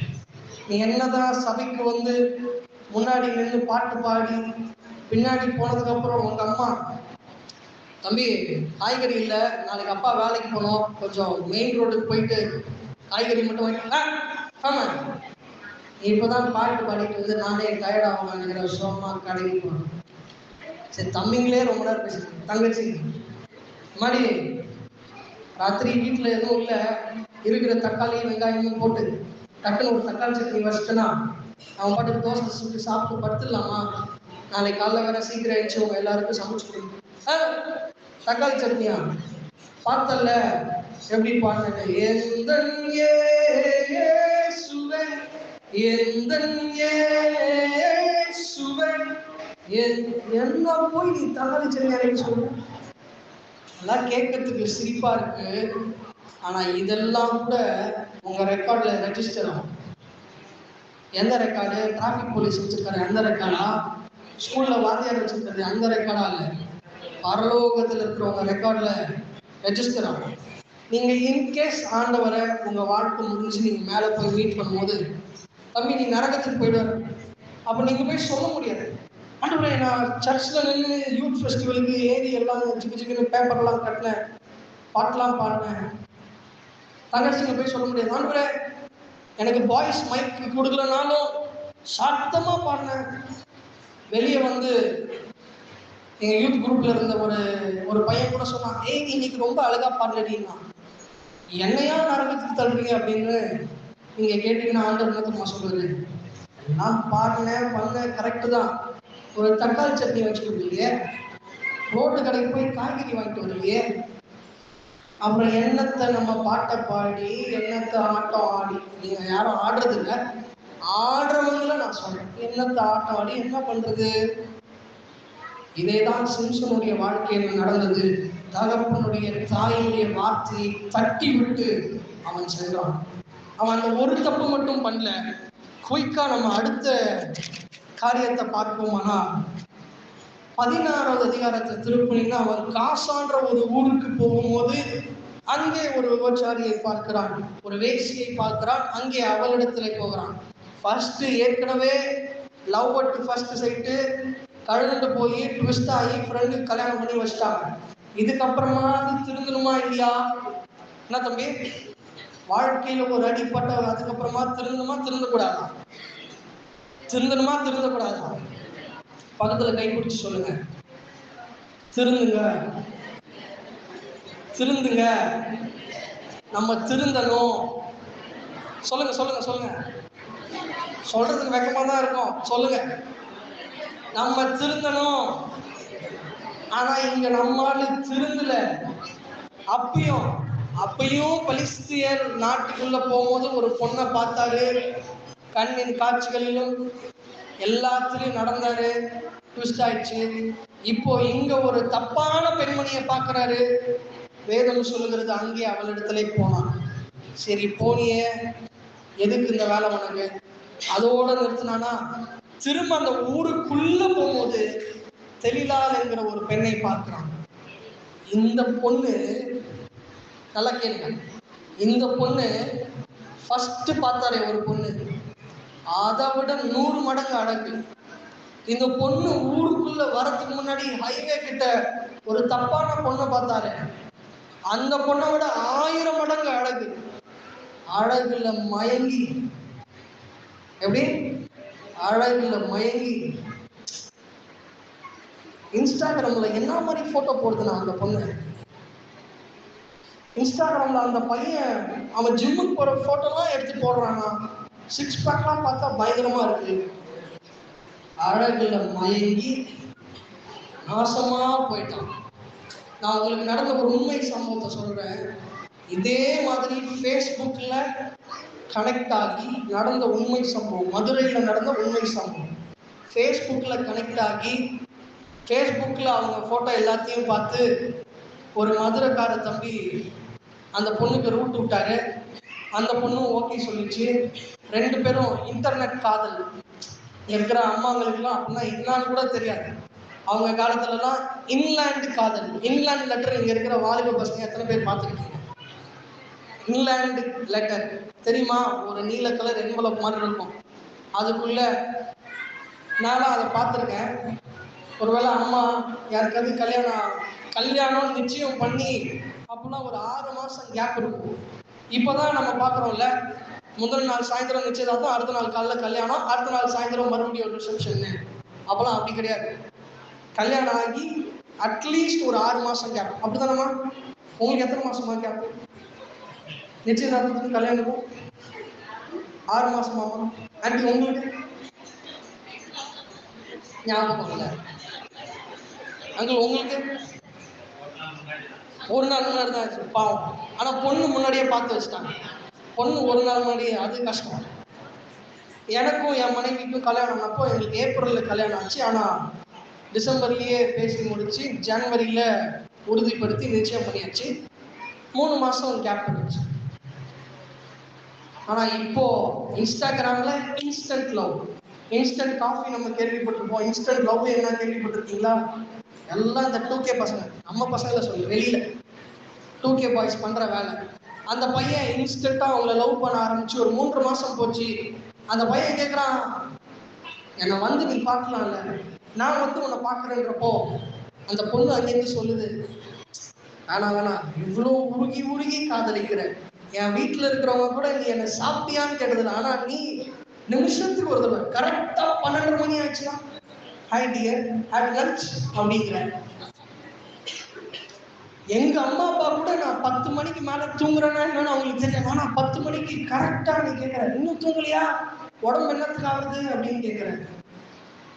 காலையில 5 மணிக்கு நான் எந்திரிக்கிறது முன்னாடியே good morning have a good டேன்னு போட்டு எனக்கு மெசேஜ் அனுப்புறேன். இந்த மாதிரி ஒரு லவ் என் வீட்லயோ உலகத்திலயோ நான் பார்த்ததே இல்லை. நான் உன்னை பார்க்க வரேன்னு பொண்ணு கிளம்பி வந்துச்சு. நான் சொல்றது கதை இல்லை, உண்மையா நடந்துச்சு. பொண்ணு கிளம்பி, பொண்ணு பாட்னாலேருந்து ட்ரெயின் பிடிச்சி சென்னை வந்து, சென்னை டு மதுரை எக்ஸ்பிரஸ் பிடிச்சி மதுரையில் வந்து இறங்குது. இவரு ஒரே குதூகலம். அவங்க பாட்னால டிக்கெட் புக் பண்ணதுலேருந்தே இவர் எதிர்பார்த்துட்டு இருக்காரு, என்று வரும் அந்த நாள், அந்த நாள் மிக சமீபமே அப்படின்ற மாதிரி ரொம்ப இன்ட்ரெஸ்டா வெயிட் பண்ணி பார்த்துட்டே இருக்காரு. அந்த நாள் வந்துருச்சு. இவங்க இங்க சென்னையில தான் இறங்கணும். அந்த பொண்ணு மெசேஜ் பண்ணிச்சு, ரீச் சென்னை, ஒரு பாட்டில் சென்ட்டை காலி பண்ணிட்டான். புஷு புஷு புஷு புஷு நச்சு. டேய், சென்னையிலேருந்து மதுரை வரவே 10 மணி நேரம் ஆகும்டா. மதுரை அந்த பொண்ணு வரதுக்கு முன்னாடி ஒரு 2 மணி நேரம் முன்னாடி போய் நிற்கிறாரு. ஏற்கனவே இந்தியன் ரயில்வேஸ் ட்ரெயின் அட்லீஸ்ட் 3 மணி நேரம் லேட் ஆகும். அன்னைக்குன்னு பார்த்து 4 மணி நேரம் லேட்டு. பரவாயில்ல நில்லு. அம்மா போய் ரேஷன் கடையில் கேரசின் கிருஷ்ணா ஆயில் வாங்கிட்டு வராங்க, கேனை கொடுத்து வச்சோமா. எவ்வளோ கூட்டமாக இருக்குது, எவ்வளோ நேரம் நிற்கிறது திட்டுறாம பார்க்காத பொண்ணுக்கு இன்ஸ்டாகிராம்ல இன்ஸ்டண்டா லவ் பண்ண பொண்ணுக்காக 4, 5, 6 மணி நேரம் வெயிட் பண்றான். 6 மணி நேரம் கழிச்சு அந்த எக்ஸ்பிரஸ் வந்து நிக்குது. இவங்க ஏற்கனவே முன்னாடியே நம்ம பார்க்கணும்னு சொல்லுவோம், நீங்க என்ன கலர் ட்ரெஸ் போட்டிருக்கீங்க, உடனே அந்த பொண்ணு நான் வந்து இங்க ஏதாவது ஒரு கலரை சொல்லி நீங்க கோச்சுக்க போறீங்க, இல்ல வேணாம் யாராவது பிங்க் கலர் இருந்தா கோச்சுக்கோ. நான் வந்து பிளாக் கலர் சுடிதார் போட்டிருக்கேன், நீ என்ன ட்ரெஸ் போட்டிருக்கேன். அவங்க பார்க்கணுன்றதுக்காக பிங்க் கலர் யாராவது இருக்கீங்களாப்பா பாய்ஸ், உன்னை பார்க்கணும், உன்னை இம்ப்ரெஸ் பண்ணுன்றதுக்காகவே மதுரையில போய் போத்தீஸ்ல போய் பெஸ்டா ஒரு பிங்க் கலர் ஷர்ட் போட்டு வந்திருக்கேன் அப்படின்னு பிங்க் கலர் ஷர்ட் போட்டு நிற்கிறாரு. இப்போ இந்த பிளாக் சுடிதார் தேடி வருது, இந்த பிங்க் கலரு பிளாட்ஃபார்ம் அந்த எண்டில் இருந்து ஓடி வருது. ஓடி வந்து பார்த்தா 50 வயசு கெழு, 50 வயசு கெழுவி பாட்னாலேருந்து லவ் பண்ணியிருக்கான். இன்ஸ்டாகிராம்ல போட்டோவை பார்த்து நமக்கு தான் இப்போ 1008 ஃபில்டர் இருக்கு. அந்த காலத்துல அம்மார்களுக்கு தெரிஞ்சதெல்லாம் ஒரே ஃபில்டரு காப்பி. ஆனா இப்ப ஸ்னாப் சாட்டை திறந்தா ஃபில்டரு, இன்ஸ்டாகிராமை திறந்தா ஃபில்டரு, போன்ல இப்ப கேமராலையும் ஃபில்டர்னு பண்ணி வயசு தெரியாத அளவுக்கு ஆளை மாற்றி இந்த அம்மா அப்லோட் பண்ண, இவர் இங்கேருந்து காதல் அம்பாவோட வந்து பார்த்தா 50 வயசு இழந்து என்ன நடந்திருக்கும் யோசிக்கிறீங்க? யாராவது ஒருத்தர் கற்பனை பண்ணி சொல்லுங்க. உங்களை பேச வைக்காம நான் போறது இல்லை, ஏன்னா டைமு நீங்க எவ்வளவு நாளும் எடுத்துக்கோங்கன்னு சத்யா பிரதர் சொல்லிட்டாரு. இந்த பக்கத்துல சமைக்கிற ஐயாவும் வந்து, ஐயா நான் ஜன்னல் கிட்ட வந்து அப்படின்னு கை காமிச்சா நிறுத்துருங்கன்னு சொல்லிட்டாரு. ஆனாலும் உங்களை விட போறது இல்லை. கொஞ்சம் கற்பனை பண்ணி இப்படி ஒரு சம்பவத்துக்கு நீங்க என்ன பண்ணிருப்பீங்க சொல்லுங்க பாப்போம். ஷாக் ஆயிருப்பீங்க. அடுத்தது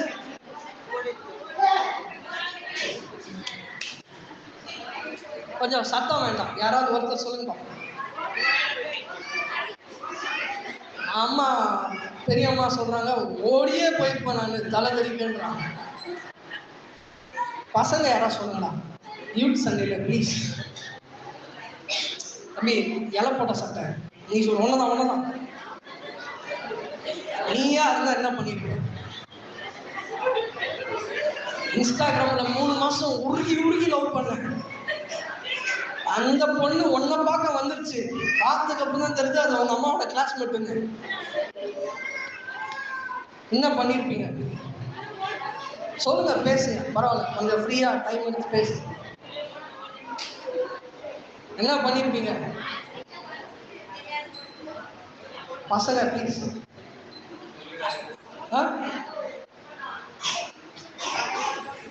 சரி, சின்ன பசங்களுக்கு கூட அப்படியா இருந்தா என்னடா பண்ணிருப்ப தம்பி நீ?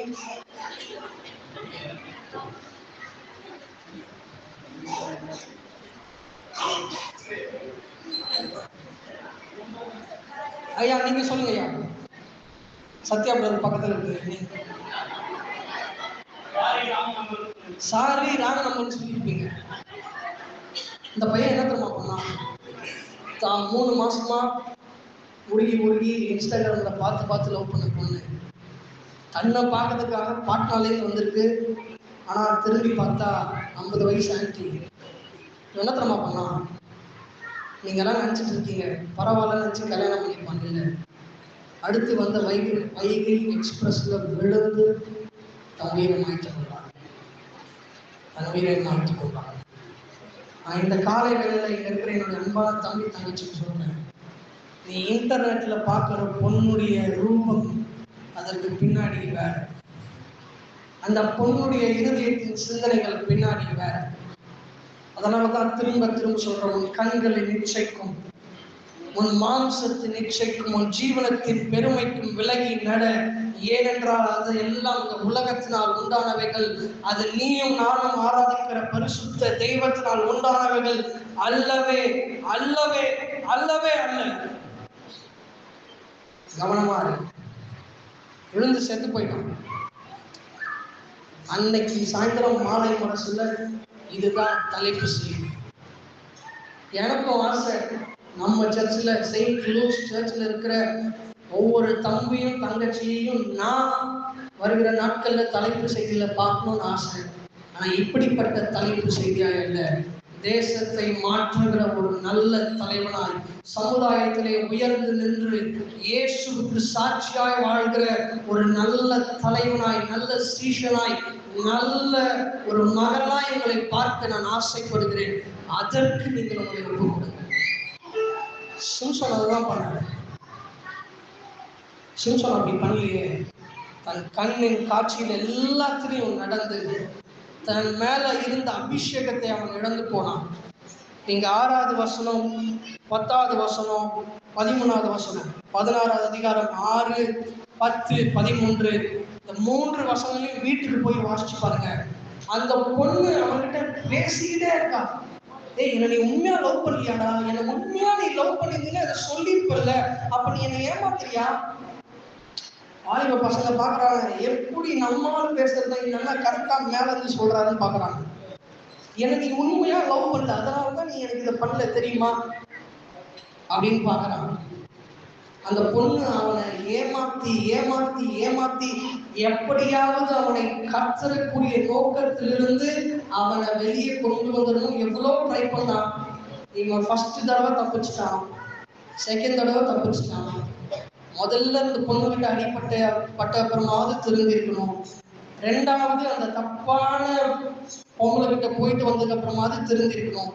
இந்த 3வது பொண்ணை பார்த்ததுக்கு அப்புறம் இவ இப்படிலாம் பண்றாளேன்னு இன்சிடென்ட், நீ என்ன நேசிக்கல, அதனாலதான் எனக்கு அவனுடைய சீக்கிரட்டை சொல்லலன்னு அப்படியாது என்ன இவ ஒரு மாதிரி பேசுறாளே, பேச்சுவார்த்தையே சரியில்லையே, நம்மளை பார்த்த உடனே பேசுறது வேற மாதிரி இருக்கு, பழகினதுக்கு அப்புறம் பேசும்போது வேற மாதிரி இருக்கு அப்படின்னு அப்பயாவது யோசிச்சிருக்கணும். நீங்களும் யோசிங்க. நீங்க பார்த்த ஆட்கள் நீங்க பார்க்கும்போது, கண்ணே, மணியே, மரகதமே, மாணிக்கமே, முன்பகல் விளக்கே, சூரியனே, நட்சத்திரமே எல்லாம் உங்களை கொஞ்சிருப்பாங்க. கொஞ்ச நாள் போட்டவன் மூஞ்சப்பாரு, இப்படிப்பட்ட வார்த்தைகள்லாம் வரும். உண்மையான அன்பு இருக்கிற எந்த மனுஷனுடைய வார்த்தை இருதயத்திலிருந்து இப்படிப்பட்ட வார்த்தைகள் வராது. இன்னைக்கு சில பேர் மாட்டிட்டு இருக்கலாம். நல்லவ நம்பி பழக ஆரம்பிச்சன, ஆரம்பத்துல நல்லாதான் பேசினான், ஆனா இப்ப ஏண்டா அவன்கிட்ட பேசணும்னு இருக்கு, ஏண்டா அவகிட்ட பேசணும்னு இருக்கு அப்படின்னு நீ நினைச்சனா, அதுதான் உனக்கு ஆண்டவர் கொடுக்கிற வார்னிங். அங்கேயே ஸ்டாப் பண்ணி, அங்கேயே கட் பண்ணி, மறுபடியும் அப்பா கிட்ட ஓடி வந்து, ஹல்லேலூயா.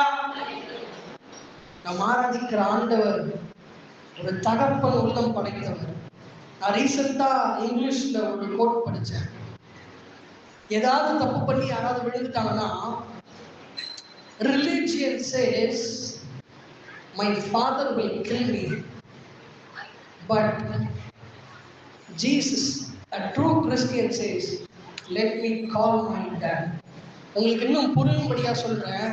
சடங்காச்சாரமா நான் எப்படி 14 வயசு வரைக்கும் ஒரு பாரம்பரிய கிறிஸ்தவனா வளர்ந்து வந்தப்போ நான் தப்பு பண்ணிட்டேன்னா, ஐயோ இன்னைக்கு நம்ம பைபிள் படிக்க கூடாது ஏன்னா நம்ம தப்பு பண்ணிட்டோம், இன்னைக்கு நம்ம திருவிருந்து எடுக்கக்கூடாது ஏன்னா நம்ம தப்பு பண்ணிட்டோன்ற ஒரு பாவ உணர்வும் பயமும் வரும். ஆனால் நீ உண்மையான கிறிஸ்தவன் என்பதற்கு அடையாளம் என்ன தெரியுமா? நான் தப்பு தெரியாம பண்ணிட்டேன், என் அப்பாவை நோக்கி நான் கூப்பிட போறேன், அவர் இறங்கி வந்து எனக்கு ஹெல்ப் பண்ண வல்லமை உள்ளவராக இருக்கிறார். ஹல்லேலூயா. Religion says my father will kill me. Christianity says let me call my father. Let me call my father. நீங்க ஒருவேளை அப்படிப்பட்ட ஒரு சிக்கல்ல நீ இருக்கியா? இன்னைக்கு மதியானம் அப்பாவை நோக்கி கூப்பிடு. அவர் உன்னை விடுதலையாக்க வல்லமையுள்ளவராக இருக்கிறார். ஆமென், ஆமென். ஆனா சிம்சோனுக்கு முதல் தடவையும் புத்தி வரல, ரெண்டாவது தடவையும் புத்தி வரல, மூணாவது தடவை நான் அந்த வசனத்தை மட்டும் உங்களுக்கு வாசிக்கிறேன். 16 நியாயாதிபதிகள். இப்படி அவனை தினம் தினம் தம் வார்த்தையினாலே நெருக்கி அலட்டி கொண்டிருக்கிறதுனால் சாகத்தக்கதாய் அவன் ஆத்மா அவசரப்பட்டு. I don't know which addiction you are in. I don't know which relationship, wrong relationship that you are in. எந்த தவறான உறவு முறைக்குள்ள, எந்த தவறான பாவ பழக்கத்துல இருக்குன்னு எனக்கு தெரியாது. ஆனா இன்னைக்கு உன் மனசுல, அடி மனசுல, நான் ஏன் இந்த பழக்கத்துக்கு ஆளானன்னு யோசிக்க ஆரம்பிக்கிறியா? என்னை இந்த பழக்கத்திலிருந்து வெளியே கொண்டு வர முடியலையேன்னு நீ அழ ஆரம்பிக்கிறியா? Call unto the Abba Father. அந்த அப்பா பிதாவை நோக்கி கூப்பிடாது.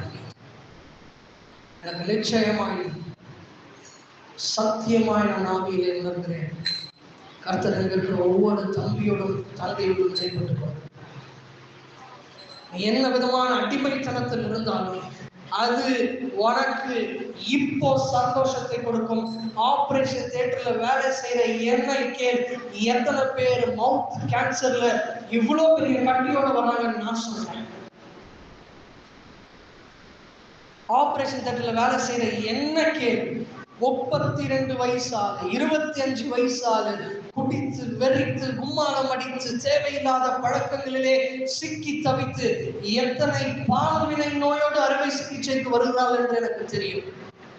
இன்னும் புரியும்படி சொல்லணும்னா, லிவர் டிசீஸ்னு வருவாங்க, ரத்தத்தை பரிசோதித்து பார்த்தா அவங்களுக்கு எய்ட்ஸ். நான் எங்கேயோ நடக்கிற கதையை பேசல, இங்கிருந்து 45 கிலோமீட்டர்ல இருக்கிற ராணிப்பேட்டையில வேலை செய்யறாங்க, அங்க நடக்கிற கதையை சொல்றேன். அவனுக்கு உடம்பு சரியில்லைன்னு ஒரு பையன் வந்திருப்பான், டெஸ்ட் எடுத்து பார்த்தா எய்ட்ஸ், தவறான உறவு முறை.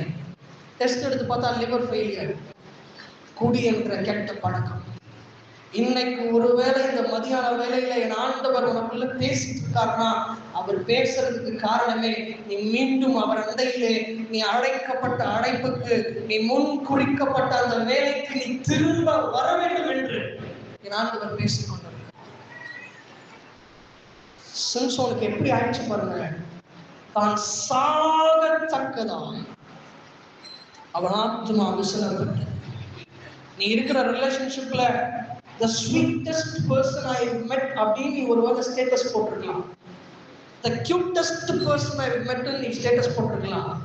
அதெல்லாம் சோசியல் மீடியாவோட நின்றுடும். நீ ஒரு கூரையின் கீழே ஒரு வீட்டில் வாழ ஆரம்பிக்கும் போதுதான் அந்த பொண்ணை பத்தியும் அந்த பையனை பத்தியும் நீ யார ஸ்வீட்டுனையோ அவன் வாழ்க்கையில கசப்பா, அந்த பொண்ணு வாழ்க்கையில கசப்பா மாற ஆரம்பிக்கும். நீ யார கியூட்டஸ்ட்னையோ அவனுடைய பேய் முகத்தை, அவருடைய சுயரூபத்தை நீ அப்புறம் தான் பார்க்க ஆரம்பிக்கும். அன்னைக்கு உன் ஆத்மா வியாகுலப்பட்டு, அன்னைக்கு வசனப்பட்டு இப்படி தவறான முடிவெடுத்து சூசைட் பண்ணிக்கிட்ட எத்தனையோ பேரை தினந்தோறும் நம்ம நியூஸ் பேப்பர்ல வாசிக்கிறோம், டிவியில பார்க்கிறோம். ஆனால் இன்றைக்கு ஆண்டவர் உனக்கு ஒரு வாய்ப்பை கொடுத்திருக்கிறார், அவருடைய வசனத்தை கேட்டு உன் வாழ்க்கையை திருத்திக் கொள்வதற்கு. அவனுக்கு தெரிஞ்சிச்சு, இதுக்கப்புறம் அவ்வளவுதான், நம்ம கதை முடிஞ்சிச்சு, நோ ஹோப்ன்ற நிலைமைக்கு வந்துட்டான், ஹோப்லெஸ். இதுக்கப்புறம் வாழ்க்கையில் இருக்கிற எல்லா நம்பிக்கையும் போயிடுச்சு.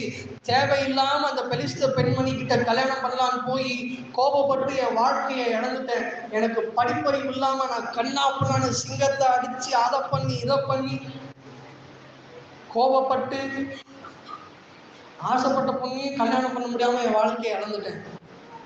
சரி போலாம், இந்த ஊருக்கு வரும்போது ஒரு தப்பான பெண்மணியை பார்த்தா அவளும் பார்க்க அழகா இருக்கா, அவ கூடயே தப்பு பண்ணிட்டேன். உள்ள வரும்போது பார்த்தா இந்த தெரியலாதுன்றவ அழகா இருந்தா, அவளை லவ் பண்ண ஆரம்பிச்சான், அவ சுயரூபம் இப்பதான் தெரியுது. இனி என் வாழ்க்கையில ஹோப்பே இல்லை, என் வாழ்க்கையில இதுக்கப்புறம் ஃபியூச்சரே இல்லைன்னு நினைச்சிட்டு இருந்த சிம்சோன் ஒரு கட்டத்துக்கு வந்துட்டான். வாழ்க்கை முடிஞ்சிச்சு, நான் சாக போறேன்ற ஒரு கட்டத்துக்கு வந்தப்போ அவன் தன்னுடைய ரகசியத்தை சொல்லிவிட்டான். அந்த ரகசியம் தெரிஞ்சதுக்கு அப்புறம் அவங்க நாட்டுடைய ஆட்களுக்கெல்லாம் சொல்லி எல்லாரும் நேச்சுரல் ஸ்பாலேருந்து ஒரு நேபாளி பார்பரை கூப்பிட்டு போய் அவன் முடிய சிறைச்சிருக்கான். என்ன ஒரு மாதிரி பார்க்குறீங்க, சும்மா கற்பனைக்காக சொல்றேன். அவன் முடியெல்லாம் சிறைச்சி எடுத்து அவன் கையில விலங்கு போட்டாங்க. பரிதாபமான விஷயம் என்ன தெரியுமா? 20வது வசனத்தை நாம் வாசிப்போமானால், அப்பொழுது அவன் சிம்சோனே, பெலிஸ்தர் உன்மேல் வந்து விட்டார்கள் என்றான். அவன் நித்திரை விட்டு விழித்து கர்த்தர் தன்னை விட்டு விலகினதை அறியாமல் எப்போதும் போல உதறி போட்டு வெளியே போகிறான். நீ ஒரு மயக்கத்துல, தம்பி தங்கச்சி, நீ இந்த உலகம் உனக்கு காண்பிச்ச அன்புல, இந்த உலகம் உனக்கு கற்றுக் கொடுத்த அந்த கெட்ட பழக்கத்தின் மயக்கத்துல உன்னையே அறியாம நீ என்னைக்கோ ஒரு தூங்கின மனுஷனை போல மாறிட்ட. உனக்கு ஒரு ஆபத்துன்னு வரும்போது, உன் உடம்புக்கு உன் வாழ்க்கைக்குன்னு ஒரு ஆபத்துன்னு வரும்போது நீ நினைக்கலாம் சிஎம்சி சித்தூர் கேம்பஸ் இங்கதான் இருக்கு, போய் சரி பண்ணிக்கலாம். அப்புறம்தான் உனக்கு தெரியும் அது யாராலையும் காப்பாற்ற முடியாத ஒரு நிலைமை. இவன் அப்படிப்பட்ட நிலைமைக்குள்ளதான் சென்று விட்டான். தன்னை விட்டு கர்த்தர் தன்னை விட்டு விலகினதை அறியாமல் 2 தடவை உதறி ஏஞ்சிட்டேன். இதுக்கப்புறம் என்ன, இன்னொரு தடவை உதறினப்பதான் அவன் கை கால்லாம் உதற ஆரம்பிச்சிருச்சு. அவன் மேல இருந்த சங்கிலிகள் உதறல, பயத்துல அவன் கை கால்கள் உதற ஆரம்பிச்சிருச்சு. காரணம், கர்த்தருடைய அபிஷேகமும் அவனை விட்டு விலகிவிட்டது. எந்த மனுஷன் வேட்டையில் வல்லவனாயிருந்தானோ, எந்த மனுஷன் கர்த்தருடைய அபிஷேகத்தில் நிறைந்து எதிரிகளுக்கு சிம்மசப்புடமாய் இருந்தாலோ, அந்த மனுஷன் இன்றைக்கு கர்த்தர் சொன்ன எந்த விஷயத்திற்கும் கீழ்ப்படியாமல், எந்த விஷயத்திற்கும் செவி கொடுக்காமல், எந்த வார்த்தைக்கும் லிசன் பண்ணாம கர்த்தர் தன்னை விட்டு விலகினதை அறியாமல் போனதுனாலே வேட்டையில் வல்லவனான மனுஷன் வேடிக்கை காட்டுகிற கோமாளியான. நீங்க நினைக்கலாம், இப்பதான் சின்ன வயசு, அனுபவிக்கிறதெல்லாம் அனுபவிச்சுட்டு எங்க அப்பா வயசு வரும்போது, இல்லைன்னா எனக்கு கல்யாணம் ஆகி ஒரு குழந்தை வந்ததுக்கப்புறம் நான் நல்ல பிள்ளையா முன்னாடி வந்து சர்ச்சில் வந்து காணிக்கை எடுக்கிறேன், பைபிள் படிக்கிறேன், பாட்டு பாடுறேன். அது ரொம்ப தவறான சிந்தனை. அதுக்குள்ள உங்க லைஃப் முடிஞ்சிச்சுன்னா என்ன பண்ணுவீங்க? இன்றைக்கே மனம் திரும்ப பாருங்கள், இதுவே ரட்சணியனா. அவனுக்கு இவ்வளவோ வார்னிங் ஆண்டவர் கொடுத்தும் அதுக்கு செவி கொடுக்க மனசு இல்லை. ஆண்டவரும் விலகிவிட்டார், அபிஷேகமும் இழந்து போனது. நான் உங்களுக்கு ஒன்றை சொல்லுகிறேன், நீங்க எந்த குடும்பத்தின் பின்னணியில் இருந்து வந்திருந்தாலும் பரவாயில்லை, உங்க குடும்பம் எப்பேற்பட்ட பின்னணியில் இருந்து வந்திருந்தாலும் பரவாயில்லை, உங்களுக்கு ஒரு நற்செய்தியை சொல்லுகிறேன். நீங்கள் பிறப்பதற்கு முன்பதாகவே உங்களை பெயர் சொல்லி அழைத்திருக்கிற ஆண்டவர் ஒருவர் இருக்கிறார். உங்களுக்கென்று ஒரு பெரிய எதிர்காலம் ஒன்று இருக்கிறது. நீங்கள் அடிமைத்தனத்தினால், பாவத்தினால், கெட்ட பழக்க வழக்கத்தினால், கெட்ட சகவாசங்களினால் அந்த அழைப்பையும் எதிர்காலத்தையும் இழந்து விடாதீர்கள். ஆண்டவருடைய வார்த்தைக்கு செவி கொடுங்கள். அப்பதான் அந்த மனுஷன், என்னடா இது நம்மளை கோமாளி ஆக்கிட்டாங்களே, கடைசியா அவன் சொன்னான். அந்த வசனத்தை மட்டும் வாசித்து நான் முடிக்க விரும்புகிறேன். 28வது வசனம். எல்லாரும் வேணா சேர்ந்து வாசிக்கலாமா? நியாயாதிபதிகளின் புத்தகம் 16வது அதிகாரம் 28வது வசனம். அப்பொழுது சிம்சோன் கர்த்தரை நோக்கி கூப்பிட்டு, கர்த்தராகிய ஆண்டவரே, நான் என் 2 கண்களுக்காக ஒரே தீர்வையாய் பெலிஸ்தர் கையிலே பழி வாங்கும்படிக்கு இந்த ஒரு விசை மாத்திரம் என்னை நிலைத்தருளும், தேவனே பலப்படுத்தும் என்று சொன்னேன். Lord, remember me only this time. I know I've committed sin. I know I'm into an addiction. I know I'm into a wrong relationship, and I know there is no way out, and I know there is no hope, and I know there is no peace in me. But Lord, I beg you, remember me only this time. ஒரு விஷயம் மாத்திரம் என்னை நினைத்தருள்னு சொன்னான். ஆண்டவர் அவன் மேல அன்பு வச்சிருந்தாங்க. ஆண்டவர் அவனை நேசிச்சு தன்னுடைய அபிஷேகத்தை கொடுத்து தன்னுடைய ஜனங்களை பெலிஸ்தரின் கைக்கு நீங்களாக்கி வரவழைக்கணும்ன்ற அந்த நோக்கம் அவன் மேல இருந்துட்டே இருந்ததுனால என் சத்திய வேதம் சொல்லுகிறது, அவன் மீது மீண்டும் தேவ ஆவியானவர் பலமாய் இறங்கினார். அவன் கட்டப்பட்டிருந்த 2 தூணுக்கு ஒரு நடுவுல அந்த பெரிய சங்கிலிகளை இழுத்த போது அந்த அரண்மனை முழுவதும் இடிந்து விழுந்து அவனை நிந்தித்த, அவனை அவமதித்த, அவனை அந்த ரிலேஷன்ஷிப்ல தப்பா நடத்தின அந்த பெண்ணு முதற்கொண்டு எல்லாரும் செத்துட்டாங்க, இவனும் செத்துட்டான். அப்போ நீங்க கேட்கக்கூடாது, இவ்வளவு நேரம் நீ இயேசுநாதரை பத்தி சொன்னியே ஹெல்ப் பண்ணுவாருன்னு, அப்புறம் ஏன் சிம்சோன் செத்தாங்க? லூக்கா எழுதின புத்தகத்தின் 15வது அதிகாரத்தை நீங்கள் திருப்பிக் கொள்வீர்களானா அங்கே ஒரு பையனை பத்தி சொல்லியிருக்கோம். அந்த பையன் பேர் யார் என்னன்னு யாராவது சொல்றீங்களா? அந்த சம்பவத்துக்கு பேர் என்னன்னு சொல்லுங்க பாப்போம். யாரு? என்னது? இல்ல இல்ல இல்ல அந்த அந்த பையனுக்கு பேர் யாரோ பின்னாடின்னு சொன்னாங்க. என்னது? கெட்ட குமாரன். நம்ம எல்லாம் நல்ல குமாரர்கள் இல்ல, அவனை கெட்ட குமாரன் சொல்றோம். இனிமே யாராவது இப்படி கேட்டாங்கன்னா நீங்க சொல்லுங்க இளைய குமாரன், இல்லைன்னா மனம் திரும்பிய மைந்தன். எனக்கு எங்க தாத்தா அம்மாச்சி சொல்லி கொடுத்தது கெட்ட குமாரன் சொல்லி கொடுக்கல, மனம் திரும்பிய மைந்தன் அப்படின்னு சொல்லி கொடுத்தாங்க. மனம் திரும்பிய மகன். அதுல நீங்க பாத்தீங்கன்னா இன்ட்ரெஸ்டிங்கா ஒரு வார்த்தை இருக்கும். 15வது அதிகாரம் 17வது வசனம். அவன் புத்தி தெரிந்த போது, நான் எங்க அப்பா வீட்டுக்கு போறேன், அவர்கிட்ட போய் சாரி கேட்க போறேன். சாரி கேட்டுட்டு, நான் தப்பு பண்ணிட்டேன்பா, உங்க சொத்து எல்லாத்தையும் எடுத்துட்டு போய் வித்துட்டேன், நீங்க என் கையில கொடுத்த எல்லாத்தையும் அழிச்சிட்டேன், கடைசியா பன்னிகள் கூட உட்காரும் போது தான் எனக்கு புத்தி வந்துச்சு. நம்ம வாழ்க்கையில நிறைய நேரம் நல்லவங்க கூட இருக்கும்போது நமக்கு புத்தியே வராது. அவங்க புத்திமதி மேல புத்திமதி சொல்லுவாங்க, படிக்கிறாங்க படிக்க மாட்டோம். எங்கேயாவது கெட்ட சவகாசத்தில் ஆகப்பட்டு சித்தூர் போலீஸ் ஸ்டேஷன் வாசல் நிற்கும் போது தான் அன்னைக்கே நம்ம சர்ச்சில் சொன்னாங்க, படிக்கிறா.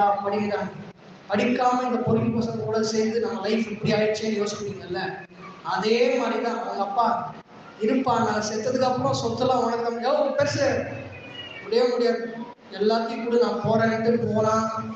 எல்லாத்தையும் தப்பான வழியில செலவழிச்சான்.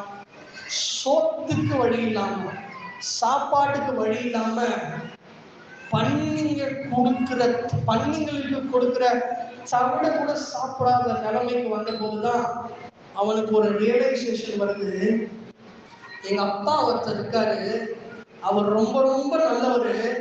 அந்த நல்ல மனுஷனை நோக்கடிச்சு நான் வந்து இந்த நிலைமையில இருக்கேன். ஆனா எங்க அப்பாவுக்கு கீழே 100 வேலைக்காரங்க என் வீட்டுல இருக்காங்க.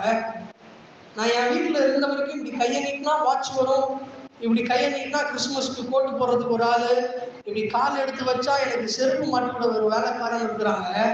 ஆனா நான் இங்க பன்னிங்க சவுட கூட சாப்பிடாத நிலைமையில இருக்கேன். ஆனா எங்க அப்பா வீட்டு வேலைக்காரங்களாம் ஆம்பூர் பிரியாணியை 3 வேலையும் சாப்பிடுறாங்களேன்ட்டு புத்தி தெளிந்த போது தன் தகப்பன் வீட்டுக்கு ஓடி வருகிறான். ஆனா எனக்கு ரொம்ப ரொம்ப ரொம்ப பிடிச்ச வசனம் முழு வேதாகமத்திலேயே அதே லூக்கா எழுதின சுவிசேஷத்தின் 15வது அதிகாரம் 20வது வசனத்தை நாம் வாசிக்க கேட்கலாமா?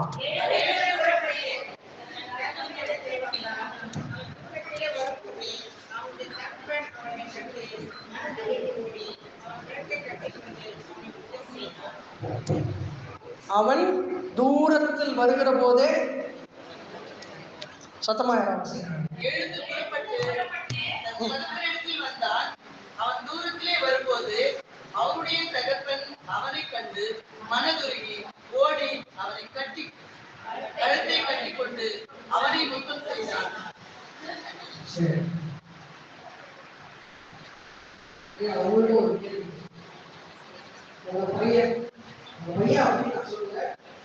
உங்களுக்கு ஒரு பையன் வந்து ஒரு சொத்தெல்லாம் போட்டு போய் மெட்ராஸ் பண்ணி தப்பான சவகாசம், தப்பான பணங்கள் சொத்தெல்லாம் வித்து தின்னு தீர்த்து காசை வெளியாக்கணும். இப்போ வேலை கிடைக்காம அனுபவங்களா பணி வைக்க போறாங்க. பணி வைக்க வேண்டியிருப்பான். அவங்க சொன்னா நான் சொல்லி பூவோட சேர்ந்தா நானும் பூவோட சேர்ந்த நானும் மாணவர்களும் தமிழ் ஒரு படம். அப்ப பன்னியோட சேர்ந்த மனுஷன் பன்னியா இருப்பான், நான் சொல்லிருப்பான். இந்த பையன் யோசிக்கிறான், அப்பா அப்படியே சொல்றாரு, நான் கேட்கல. எங்க அப்பா கிட்ட போறது ஏதோ எப்படியோ பஸ் முடிக்கலாம், பஸ்ல யாரும் இல்லைன்னா சொல்லிட்டு இறக்கி விட்டாங்க. ஆனா எப்படியோ வந்துட்டாங்க. வந்தா மனசாட்சியோட வந்து சொல்லிட்டாங்க, எல்லாரும் வீட்டுக்கு கொடுக்கணும். இதுதான் டிபிக்கல் சவுத் இந்தியன் அப்பாக்களுடைய மனநிலை. அப்படி ஒரு பிள்ளை பாவம் பண்ணி ப்ராஸ்டிடியூஷனுக்குலாம் போய் தப்பு செஞ்சு குடிச்சு வெறிச்சு கடைசியில பண்ணி பேசி சோத்துக்கு இல்லாம நாட்டத்தோட வரும்போது எங்க அப்பாவா இருந்தாருன்னா நான் போட்டு ஆம்பு எதிர்த்து கழியே அடிச்சு வீட்டை விட்டு துரத்தி திரும்ப போய் பண்ணியே வெயில் இருப்பாரு. ஆனால் இங்கே வேதத்திலே ஒரு தகவலை குறித்து நாட்டுவர் அந்த பேரபிளா ஊமையாய் ஆண்டவர் சொல்கிறார். அந்த தகப்பனோ வரதுக்கு முன்னாடியே அவன் இந்த ஊருக்கு வரதுக்கு முன்னாடியே அந்த சர்ச்சிலே இங்கிருந்து பயணத்தை வச்சு பார்த்துட்டே இருக்காரு. அழுக்கோட ஓடி வந்தான். தான் தகப்பனுடைய பிள்ளைகளை எந்த அடையாளமும் அவனால இல்லைங்க. அவன் போட்டு போன கோட் இல்ல, ஷூ இல்ல, சட்டை இல்ல, அவன் போட்டு போன காஸ்ட்லியான ஷூ இல்ல, எதுவுமே இல்லை. அழுக்கு படிச்சு நாட்டம் எடுப்பான். அவன் அதை கேட்டுக்கிட்ட வரும்போதே அந்த பனிஷ்மெண்ட் தான் முதல்ல வருது. நான் வேதம் சொல்லுறது, அந்த தகப்பன் ஓடிட்டு போய் அவன் கழுத்தை கட்டி முத்தமிட்டு தன் வேலைக்காரனுக்கு சொன்னான், என் மகன் திரும்ப வந்திருக்கான், அவனுக்கு மறுபடியும் அவனை பொசிஷனை கொடுக்கிறான். சிம்சோனுக்கு தெரியாம போயிடுச்சு. ஆனால் இயேசு கிறிஸ்துவை மனதார ஆராதித்து என் வாழ்க்கை முழுவதும் இயேசுவே என்று சொல்லி பாடி ஆராய்ச்சி வசனத்தை கேட்கிற உங்களுக்கு ரகசியத்தை ஆண்டவர் சொல்லிக் கொடுக்கிறார். In whichever state you are, in whichever condition you are, you may be stinky, you may be smelling so bad, nobody can come closer to you. You are in such state. I still love you and I welcome you. நான் இன்னமும் உன்னை நேசிக்கிறேன். நீ எங்கிட்ட வரலான்னு கனவுகளை விட்டு காத்துக் கொண்டிருக்கிறான்.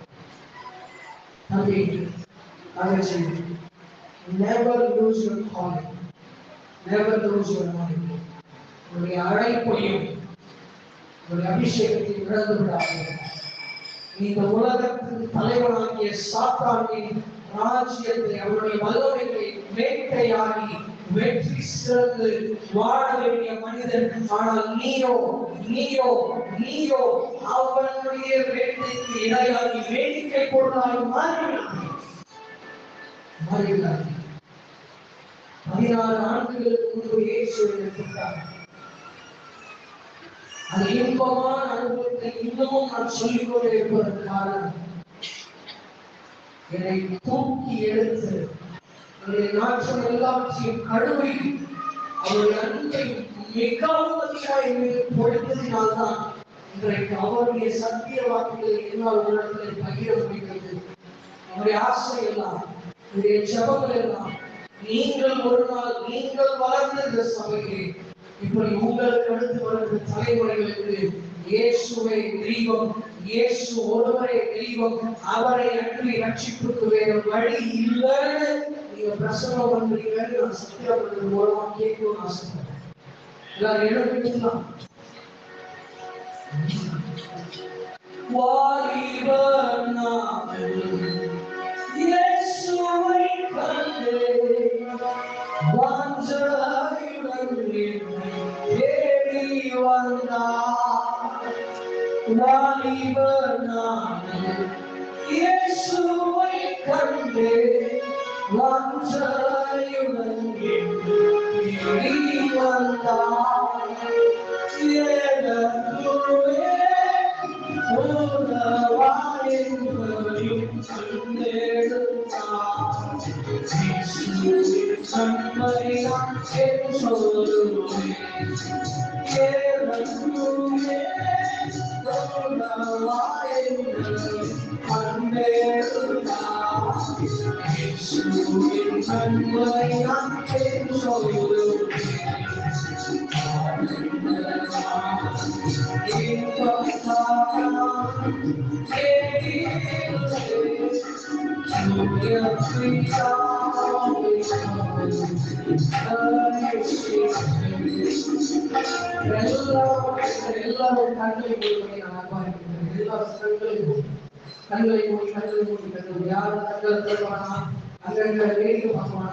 This is a very precious moment in the life of young people like ஒவ்வொரு தம்பிக்குமான ஒரு விலையேறப்பட்ட அவங்க வாழ்க்கையில மறக்க முடியாத ஒரு நேரமாய் நம்ம நேரத்தை மாற்றி தர போகிறார்.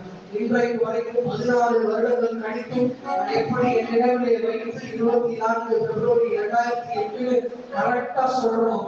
அப்படி உங்க வாழ்க்கையிலே ஒரு வரலாற்று சிறப்புமிக்க நாளாய் இந்த நாளை மாற்றுவதற்கு என் ஆண்டவர் சித்தப்பவராக இருக்கிறார். Please close your eyes. I beg you to please close your eyes. உங்களை தயவு செஞ்சு ரொம்ப தாழ்மையா நீங்க உங்க கண்களை மூடிக்கொள்ளும்படி உங்க கண்களை மூடி ஆண்டவரை நோக்கி பார்க்கும்படி நான் கேட்கிறேன். நீங்க செஞ்ச தப்புலாம் ஒருவேளை நீங்க மனசை குத்தி இருக்கலாம், உங்க மனசாட்சியை குத்தி இருக்கலாம்.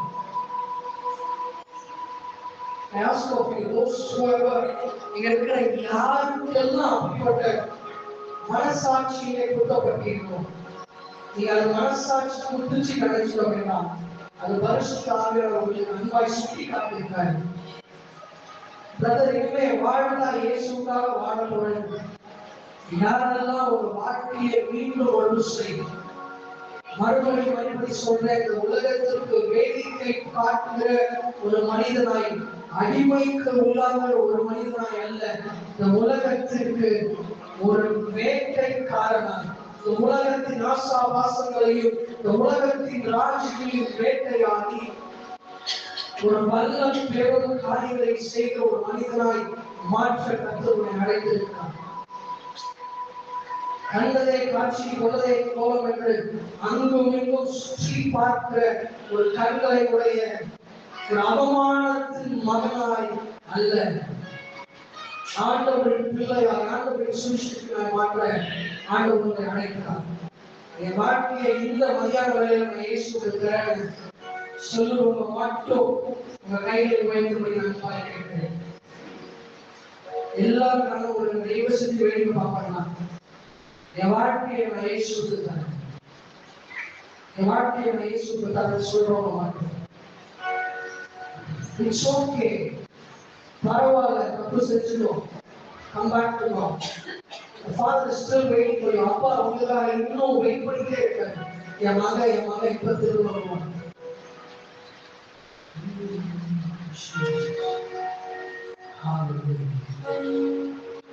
நான் சமாளையாவர் மேலும் நாவியை ஒன்றுமே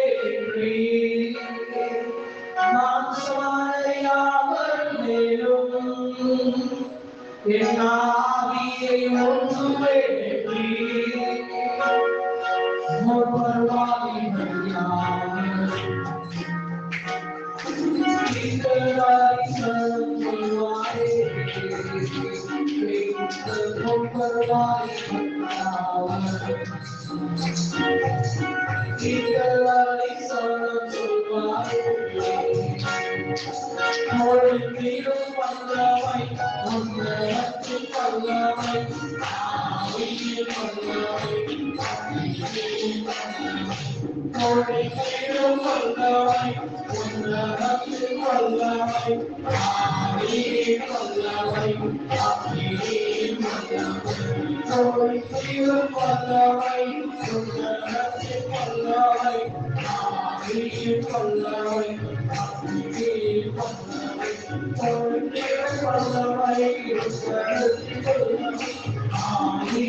அதை காட்டிலும் 2 மடங்கான அபிஷேகத்தோடு உன்னை கொள்வதற்கு சபையை எழுந்திருக்கிறார். கைகளை தட்டி அந்த தேவ வல்லமை, அந்த தேவனுடைய அபிஷேகத்தை, அந்த தேவ கொடுக்கிற குழுவை வளர்ப்பதை ஒவ்வொருவரும் பெற்றுக்கொள்ளுங்கள்.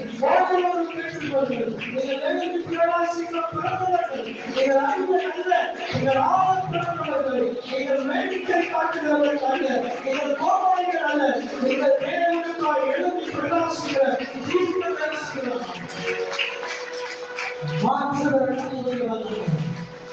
காலை மதியான வேலையை நம்மை சந்திக்கிறோம். அங்கே பரவலாக பேசுகிற தெளிவான வார்த்தைக்காக நன்றி செலுத்துகிறோம். எந்த சகோதரியும் தன்னுடைய வாழ்க்கையை கர்த்தருடைய சேவை கேட்டது, உன்னதமான பணி கேட்டது, இந்த பரிசுத்த வாழ்க்கையை ஒப்பு கொடுத்திருக்கிறார்கள். அவர்களை பிசாசானவர்கள் எந்த வகையிலும் வஞ்சித்து விடாத வைக்கும் கர்த்தரை வேலை அழைத்து அவருடைய அபிஷேகத்தின் மறைகளை காத்துக் கொண்டு வல்ல கரத்திலிருந்து பயன்படுத்தி நாமத்தை மகிமைப்படுத்தும். தேசத்தை உமக்காக சுதந்திரிக்கிற பிள்ளைகள் இந்த சபையிலிருந்து எழுமட்டும். ஒவ்வொரு பெற்றோரையும் கர்த்தர் ஆசீர்வதித்து அவரை ஆசீர்வாதமாக்கி தந்ததற்காக நன்றி. இயேசுவின் மூலம் ஆமென்.